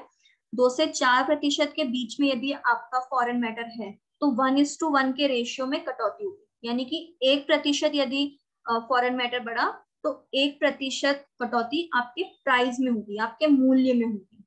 वहीं 4 से 5% के बीच में यदि होता है आपका बाहरी पदार्थ तो 1:2 के रेशियो में कटौती होगी, यानी कि 1% बढ़ता है तो 2% कटौती होगी आपके मूल्य में। ग्रीन सीड्स की यदि हम बात करें तो 7% है, 7% तक एक्सेप्ट हो जाता है। मॉइस्चर की बात करें तो 9% बेसिस है, 11% तक मैक्सिमम एक्सेप्ट होता है। 11% के ऊपर यदि जाएगा तो माल आपका रिजेक्ट हो जाएगा। इसमें भी कटौती होती है आपके वेट में। तो जो जैसे आपका 9 से 11% के बीच में यदि 9% से ज्यादा होता है तो आपके वेट में कटौती हो जाएगी। डैमेज सीड की यदि हम बात करें तो 2% बेसिस है, 5% से तक एक्सेप्ट होता है, डिस्काउंट होता है। 2 से 5% के बीच में यदि रहेगा तो 2:1 के रेशियो में डिस्काउंट होगा, यानी कि हर 2% डैमेज सीड बढ़ने पे 1% आपके मूल्य में डिस्काउंट होगा। फिर 5% के ऊपर यदि डैमेज सीड होते हैं तो वो आपका लॉट रिजेक्ट हो जाएगा। डिलीवरी सेंटर्स की यदि हम बात करें तो सोयाबीन के लिए महाराष्ट्र के अंदर अकोला और लातूर में डिलीवरी सेंटर है। एमपी के अंदर इंदौर और मंदसौर में है डिलीवरी सेंटर, और राजस्थान में कोटा में डिलीवरी सेंटर है। इन सारे डिलीवरी सेंटर के 50 किलोमीटर के रेडियस में जो भी एनसीडीएक्स के अप्रूव्ड वेयर हाउस है, आप उसमें अपनी सोयाबीन की डिलीवरी दे सकते हैं। अभी मैंने जैसे बात करी कि यदि उस रेंज के अंदर आपका रहता है क्वालिटी तो आपको डिस्काउंट होता है, यानी कि आपकी कटौती होती है। तो ये एक उदाहरण हमने लिया है कि कोई भी एफपीओ है, अपनी सोयाबीन लेकर के आया और उसने क्वालिटी टेस्ट कराई। तो क्वालिटी टेस्ट कराने के बाद जो ये रिजल्ट आया वो हमने ले रखा है कि मॉइस्चर जो है उसके रिजल्ट में 10.5% निकला। तो इसमें वेट में डिस्काउंट होगा, 1.5% का डिस्काउंट वेट में हो जाएगा, 1.5% की कटौती हो जाएगी। जो सोयाबीन लेकर के आया एफपीओ उसमें 5% ग्रीन सीड निकले तो इसमें कोई भी कटौती नहीं होगी क्योंकि 7% जो है एक्सेप्टेबल है। डैमेज सीड हमने देखा कि 2 से 5% तक एक्सेप्टेबल है। जो एफपीओ लेकर के आया उसमें 4.5% डैमेज सीड थी, तो 1.25% 1:25% का जो मूल्य में डिस्काउंट हो जाएगा, मूल्य में कटौती हो जाएगी। वहीं फॉरेन मैटर की यदि हम बात करें, भारी पदार्थ, तो वो भी 4.5% था, तो इसमें 3% के मूल्य में कटौती हो जाएगी, क्योंकि 2 से 4% में 1:1 पे डिस्काउंट हो रहा है और 4 से 5% में 1:2 पे डिस्काउंट हो रहा है। तो इसी हिसाब से जो मूल्य में टोटल डिस्काउंट हो रहा है वो हो रहा है 4.25% का, और वेट में जो डिस्काउंट हो रहा है वो हो रहा है 1.5%। तो ये सारी चीजें जो भी रिजल्ट है ये आप अपने एनईआरएल के अकाउंट में भी देख सकते हैं और समझ सकते हैं कि अंत में आपको अंदाजा लगा सकते हैं कि अंत में आपको कितना पैसा मिलेगा। ये पे आउट का मैं आपको बता चुकी हूँ कि जिस दिन आपने अपनी डिलीवरी छोड़ी उसके 2 दिन के बाद आपके अकाउंट में क्रेडिट कर दिया जाता है पैसा। यदि 2 दिन के बाद सैटरडे संडे या कोई भी बैंक की हॉलीडे है तो फिर उसके अगले वर्किंग डे पे पैसा आपके अकाउंट में क्रेडिट किया जाता है। उसको जो फायदे हैं वो भी मैं बता चुकी हूँ। अर्ली पेइंग का फायदा है सबसे अच्छा कि अर्ली पेइंग की रिक्वेस्ट डाल करके आप जितने भी तरीके के मार्जिन लगते हैं उससे आप बच सकते हैं। यानी कि आपने जो स्टार्टिंग में मार्जिन जमा करा था वो भी आपको वापस मिल जाएगा और M2M भी लगना बंद हो जाएगा। अब एक ये यहाँ पे है कि सोयाबीन के केस में किन किन चीजों का ध्यान रखने की आपको जरूरत है। तो सबसे अच्छी बात तो यहाँ पे ये है कि सोयाबीन में GST का जो पैसा है वो आपको तुरंत मिल जाता है। क्योंकि ज्यादातर आपने देखा होगा कोई भी प्लांट में जब आप देते हैं अपनी सोयाबीन तो वो 10 से 15 दिन लगाते हैं GST का पैसा देने पे, लेकिन NCDX में यदि आप डिलीवरी देते हैं तो आपको तुरंत ही GST का पैसा मिल जाता है। डिलीवरी यूनिट की यदि हम बात करें तो 5 MT की डिलीवरी यूनिट है, यानी कि 50 क्विंटल, और इसके मल्टीप्लाई में ही, इसके गुणांक में ही आपको काम करना होगा। यानी कि 50 क्विंटल, 100 क्विंटल, 150 क्विंटल, 200 क्विंटल, ऐसे ही आप काम करेंगे। इसके अलावा और किसी भी रेशियो में आप काम नहीं कर सकते। बैग का यदि हम साइज की बात करें तो या तो 50 किलो का होना चाहिए या 60 किलो का या फिर 100 किलो का, लेकिन इसमें भी आपको समानता बनाने की आवश्यकता है। यदि आप 50 किलो के बैग लेकर के आ रहे हैं तो सारे बैग आपको 50 किलो के ही लाने पड़ेंगे। यदि 100 किलो के ला रहे हैं तो सारे बैग 100 किलो के ही लाने होंगे। ऐसा नहीं आप कर सकते कि कुछ बैग आप 50 किलो के ले आए, कुछ बैग 100 किलो के ले आए। ऐसा आपको नहीं करना है। सारे बैग में जो भी आप लेकर के आएंगे उसमें समानता होनी चाहिए। वेट की यदि हम बात करें तो जो आपके गनी बैग का, जो आपके बोरे का वेट होगा वो भी आपकी कमोडिटी के वेट में इंक्लूड किया जाएगा, यानी कि ग्रॉस वेट आपका लिया जाएगा। जो बैग आपने, जो गनी बैग आपने इस्तेमाल करने हैं वो साफ सुथरे होने चाहिए, कहीं से कटे फटे नहीं होने चाहिए, गीले नहीं होने चाहिए, या तो नए होने चाहिए या फिर एक ही बार यूज किए हुए वाले होने चाहिए। लॉट साइज मैंने आपको बता दिया, 5 मेट्रिक टन का लॉट साइज है। 500 ग्राम का सैंपल साइज लिया जाता है। इसके अलावा डिलीवरी सेंटर्स भी मैं आपको बता चुकी हूँ, जो भी क्वालिटी रहती है, कैसी रहती है, इन सब के बारे में भी हम बात कर चुके हैं। अब ये मैं आपको बताना चाहती हूँ कि सोयाबीन के अलावा और कौन कौन सी एग्रीकल्चर कमोडिटीज में NCDX में काम होता है। तो सीरियल्स और पल्सेस की यदि हम बात करें तो चना में काम होता है, बार्ले, बाजरा, गेहूं, मूंग, जो इंडस्ट्रियल ग्रेड का मक्का होता है उसमें होता है, और पैडी में भी काम होता है। हमारे वहाँ पूसा 11-21 की वैरायटी का पैडी में भी ट्रेड होता है। ऑयल और ऑयल सीड्स की यदि हम बात करें तो कैस्टर में काम है, कॉटन सीड ऑयल केक है, सोयाबीन रिफाइंड सोया ऑयल में काम होता है, मस्टर्ड सीड में काम होता है, क्रूड पाम ऑयल में भी काम होता है हमारे वहाँ। जो तिल का बीज होता है, व्हाइटिश सेसम सीड जो जिसे हम कहते हैं, उसमें भी काम होता है। सोयाबीन मील में काम होता है। फाइबर्स की यदि हम बात करें, कपास और कॉटन दोनों में ही काम होता है। जो फीड ग्रेड का गुड़ है उसमें भी काम होता है। मसालों में हल्दी, धनिया और जीरा में काम होता है। ग्वार में भी हमारे वहाँ काम होता है। ग्वार सीड और ग्वारकम दोनों में ही काम होता है। डिलीवरी सेंटर्स की यदि हम बात करें तो महाराष्ट्र के अंदर सोयाबीन के लिए अकोला और लातूर में है डिलीवरी सेंटर, चना के लिए अकोला में है, हल्दी के लिए सांगली और बसमत में है, मक्के के लिए सांगली में है, कॉटन सीड ऑयल के लिए अकोला में है, और सोयाबीन मील के लिए लातूर में है डिलीवरी सेंटर्स। मध्य प्रदेश की यदि हम बात करें तो सोयाबीन के लिए इंदौर और मंदसौर में डिलीवरी सेंटर है। वहीं चना, गेहूं, सोया ऑयल और सोयाबीन मील, इन सब के लिए इंदौर के अंदर डिलीवरी सेंटर्स है। अब अंत में मैं आपको NCDX का एक ओवरव्यू देना चाहती हूँ कि NCDX है क्या। NCDX का फुल फॉर्म है national commodity and derivatives exchange limited, जो कि इंडिया का एक लीडिंग एग्रीकल्चर कमोडिटी एक्सचेंज है, और इसका हेड ऑफिस, इसका हेडक्वार्टर मुंबई में है। ये सेबी के द्वारा रेगुलेट होता है, यानी कि security exchange board of India के द्वारा। जैसे जितनी भी भारत में बैंक्स हैं वो सब RBI के द्वारा रेगुलेट होती हैं, जितनी भी इंश्योरेंस कंपनीज है वो सब IRDA के द्वारा रेगुलेट होती हैं। इसी तरीके से भारत में जितने भी एक्सचेंज हैं, चाहे वो इक्विटी एक्सचेंज हो, चाहे वो कमोडिटी एक्सचेंज हो, वो सब सेबी के द्वारा रेगुलेट होते हैं। अभी तक हमारे साथ 240 इंस्टीट्यूशनल मेंबर्स रजिस्टर्ड हैं, जैसे जिनमें से किसी एक के साथ आपको अपना अकाउंट ओपन करवाना होगा। और एनसीडीएक्स में 21 एग्रीकल्चर कमोडिटी में फ्यूचर्स कॉन्ट्रैक्ट में काम होता है और 7 एग्रीकल्चर कमोडिटीज में ऑप्शंस कॉन्ट्रैक्ट में काम होता है। अभी तक ये अगस्त 31 तक का डाटा है हमारे पास। अभी तक हमारे साथ 375 एफपीओज ऑन बोर्ड हो चुके हैं। 14 स्टेट्स एनसीडीएक्स कवर कर चुका है अभी तक। टोटल वॉल्यूम जिसमें ट्रेड हुआ है, यदि हम उसकी बात करें तो 76,345 मेट्रिक टन में अभी तक ट्रेड हुआ है। वहीं 11,663 मेट्रिक टन वॉल्यूम जो है वो डिलीवर हुआ है एनसीडीएक्स के प्लेटफॉर्म में।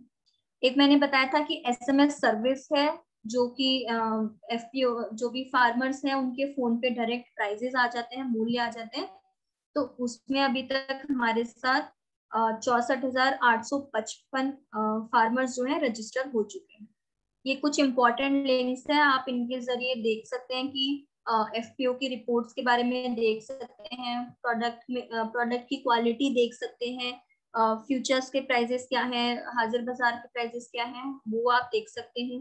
कुछ वीडियोस के लिंक्स हैं, जैसे पुट ऑप्शन समझाया गया है इसमें, पुट ऑप्शन क्या है, कैसे काम होता है, और फ्यूचर्स क्या है, सेटलमेंट क्या है, वेयर हाउस में कैसे क्वालिटी टेस्ट होती है, ये सारी वीडियोस आप देख सकते हैं। और अभी लास्ट में हमने अपनी टीम का कांटेक्ट इंफॉर्मेशन दी है। तो महाराष्ट्र की टीम में मिस्टर पीयूष जैन सर हैं, जो कि एमपी और महाराष्ट्र दोनों के मैनेजर हैं। वो एमपी महाराष्ट्र दोनों स्टेट्स देखते हैं। मिस्टर रोहन ढांडे जी हैं, जो कि डेप्यूटी मैनेजर हैं महाराष्ट्र के, और मिस त्रिवेदी यानी कि मैं भी महाराष्ट्र देखती हूँ अपनी टीम के साथ। मध्य प्रदेश की टीम की यदि हम बात करें तो उसमें भी आप मिस्टर पीयूष जैन से कांटेक्ट कर सकते हैं, या फिर मिस्टर पुरुषार्थ हैं, जो कि मैनेजमेंट ट्रेनी है एमपी में।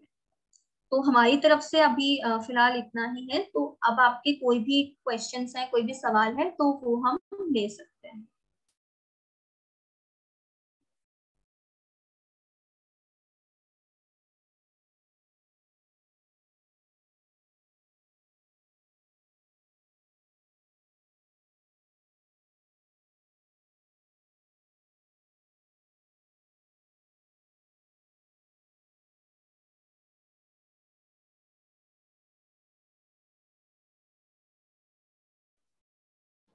थैंक यू इति जी। किसी के कुछ सवाल है तो आप पूछ सकते हैं। कुछ अगर समझा नहीं है, कुछ कंसेप्ट्स की क्लैरिटी नहीं है, तो भी आप पूछ सकते हैं।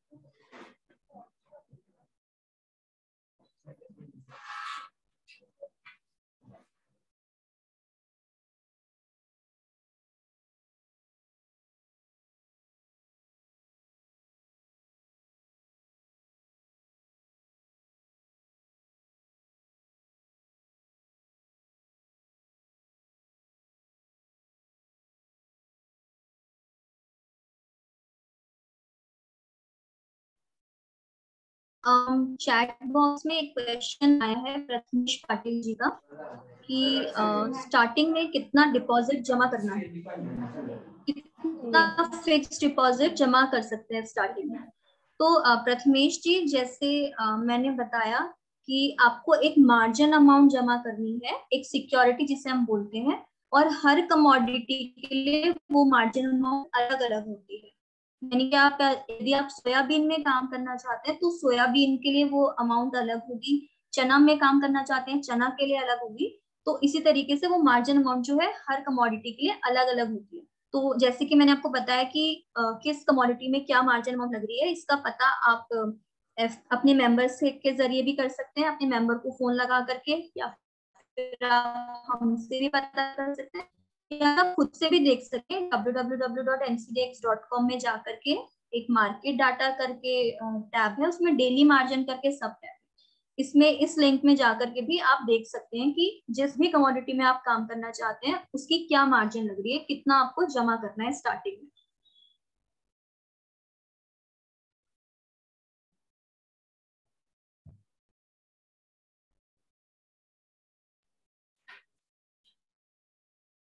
और किसी के कुछ सवाल है क्या? और किसी के?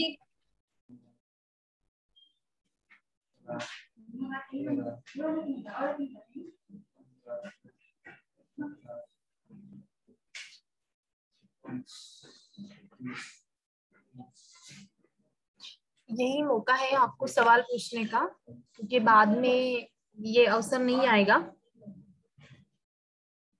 अगर कुछ थोड़ा टेक्निकल सेशन है लेकिन कुछ कंसेप्ट नहीं समझे तो आप अभी पूछ सकते हैं।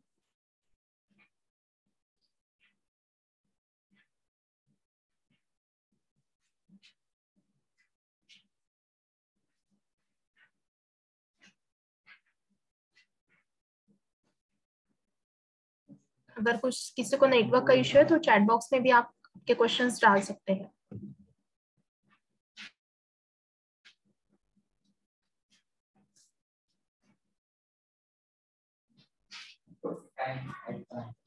एक क्वेश्चन है इति जी चैट बॉक्स में।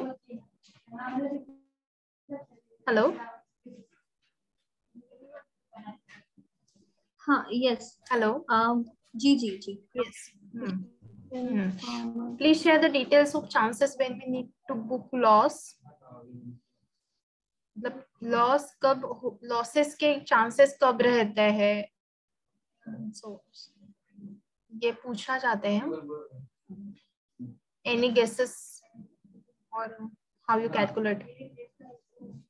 सर देखिए, लॉसेस के चांसेस अगर हम बात करें तो ऐसे लॉसेस के चांसेस को नहीं हम बता सकते कि कब किसको क्या लॉस रहता है, क्योंकि मार्केट का मूवमेंट बता पाना किसी के लिए भी मुश्किल ही है। क्योंकि आज की डेट में जो मार्केट चल रहा है, किसी भी कमोडिटी की यदि हम बात करें तो जो भाव आज मिल रहा है वो कल, वो अभी अगले ही मिनट में वो भाव चेंज होता रहता है। तो मार्केट के लॉस के चांसेस या प्रॉफिट दोनों के ही चांसेस बता पाना मुश्किल ही है।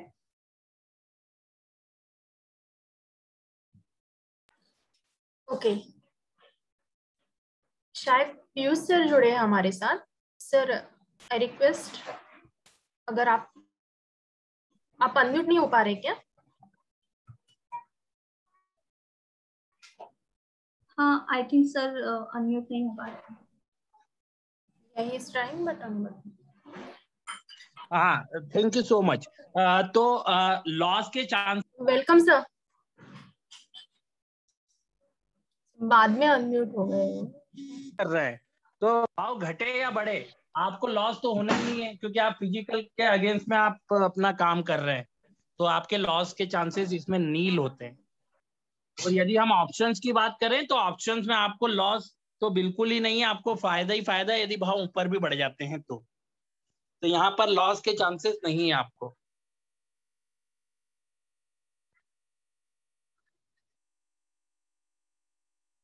आपको आवाज आई मेरी? यस सर, आवाज आ रही है जी। तो लॉस के चांसेस नहीं होते हैं, क्योंकि आप फ्यूचर के अंदर अपने पोजीशन को हेज कर रहे हैं, अपने प्रॉफिट मार्जिन को बुक कर रहे हैं, तो आपको वही भाव मिलेगा जिस भाव को आपने लॉक करा है। ओके, और किसी के कुछ क्वेश्चंस हैं?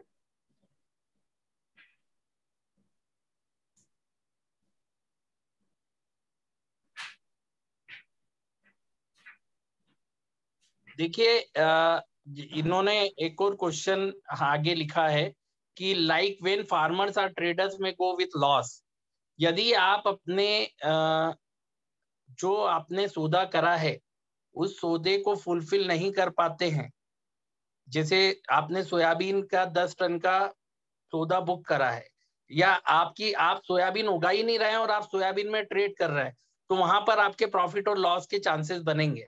आपने पूछा है कि एज अ ट्रेडर, अब ट्रेडर यदि महाराष्ट्र का ट्रेडर है और वो ग्वार सीड के अंदर काम करेगा तो हो सकता है कि उसको नुकसान हो, लेकिन यदि वो सोयाबीन में काम कर रहा है और सोयाबीन प्रोड्यूस कर रहा है तो उसको लॉस के चांसेस बिल्कुल नहीं होते हैं।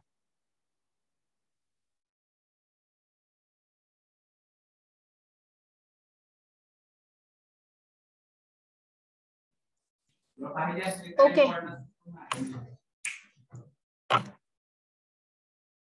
Thank you sir. I think उनको समझ में आया है।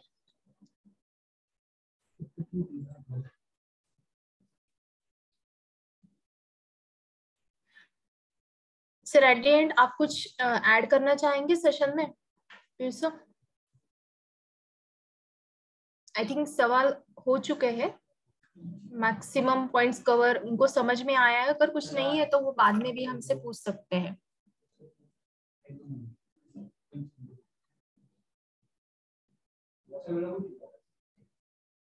हेलो, सब म्यूट हो गए हैं फिर से। ओह,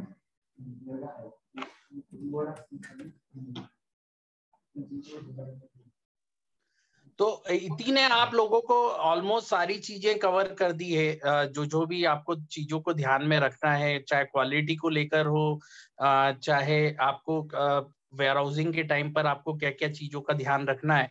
तो मैं सभी जितने भी एफपीओ के लोग यहाँ पर हैं, बस उनसे यही कहूंगा कि ये राइट टाइम है अपनी पोजीशन को एनसीडीएक्स पे हेज करने का। तो जिनके अकाउंट ओपन हो गए हैं वो अपने आगे की प्रोसेस में हेजिंग वगैरह के कॉन्सेप्ट पे जाएं, और जिनके अकाउंट ओपन नहीं हुए हैं वो जल्द से जल्द अपना अकाउंट ओपन करें। तो बस इतना ही मैं कहूंगा। Thank you so much. Thank you Piyush sir, thank you इति जी, और कृषि विकास और सभी पार्टिसिपेंट की तरफ से भी मैं आपको धन्यवाद देना चाहूंगी कि आपने इतनी अच्छी तरीके से आपको ये हमें कंसेप्ट समझाया।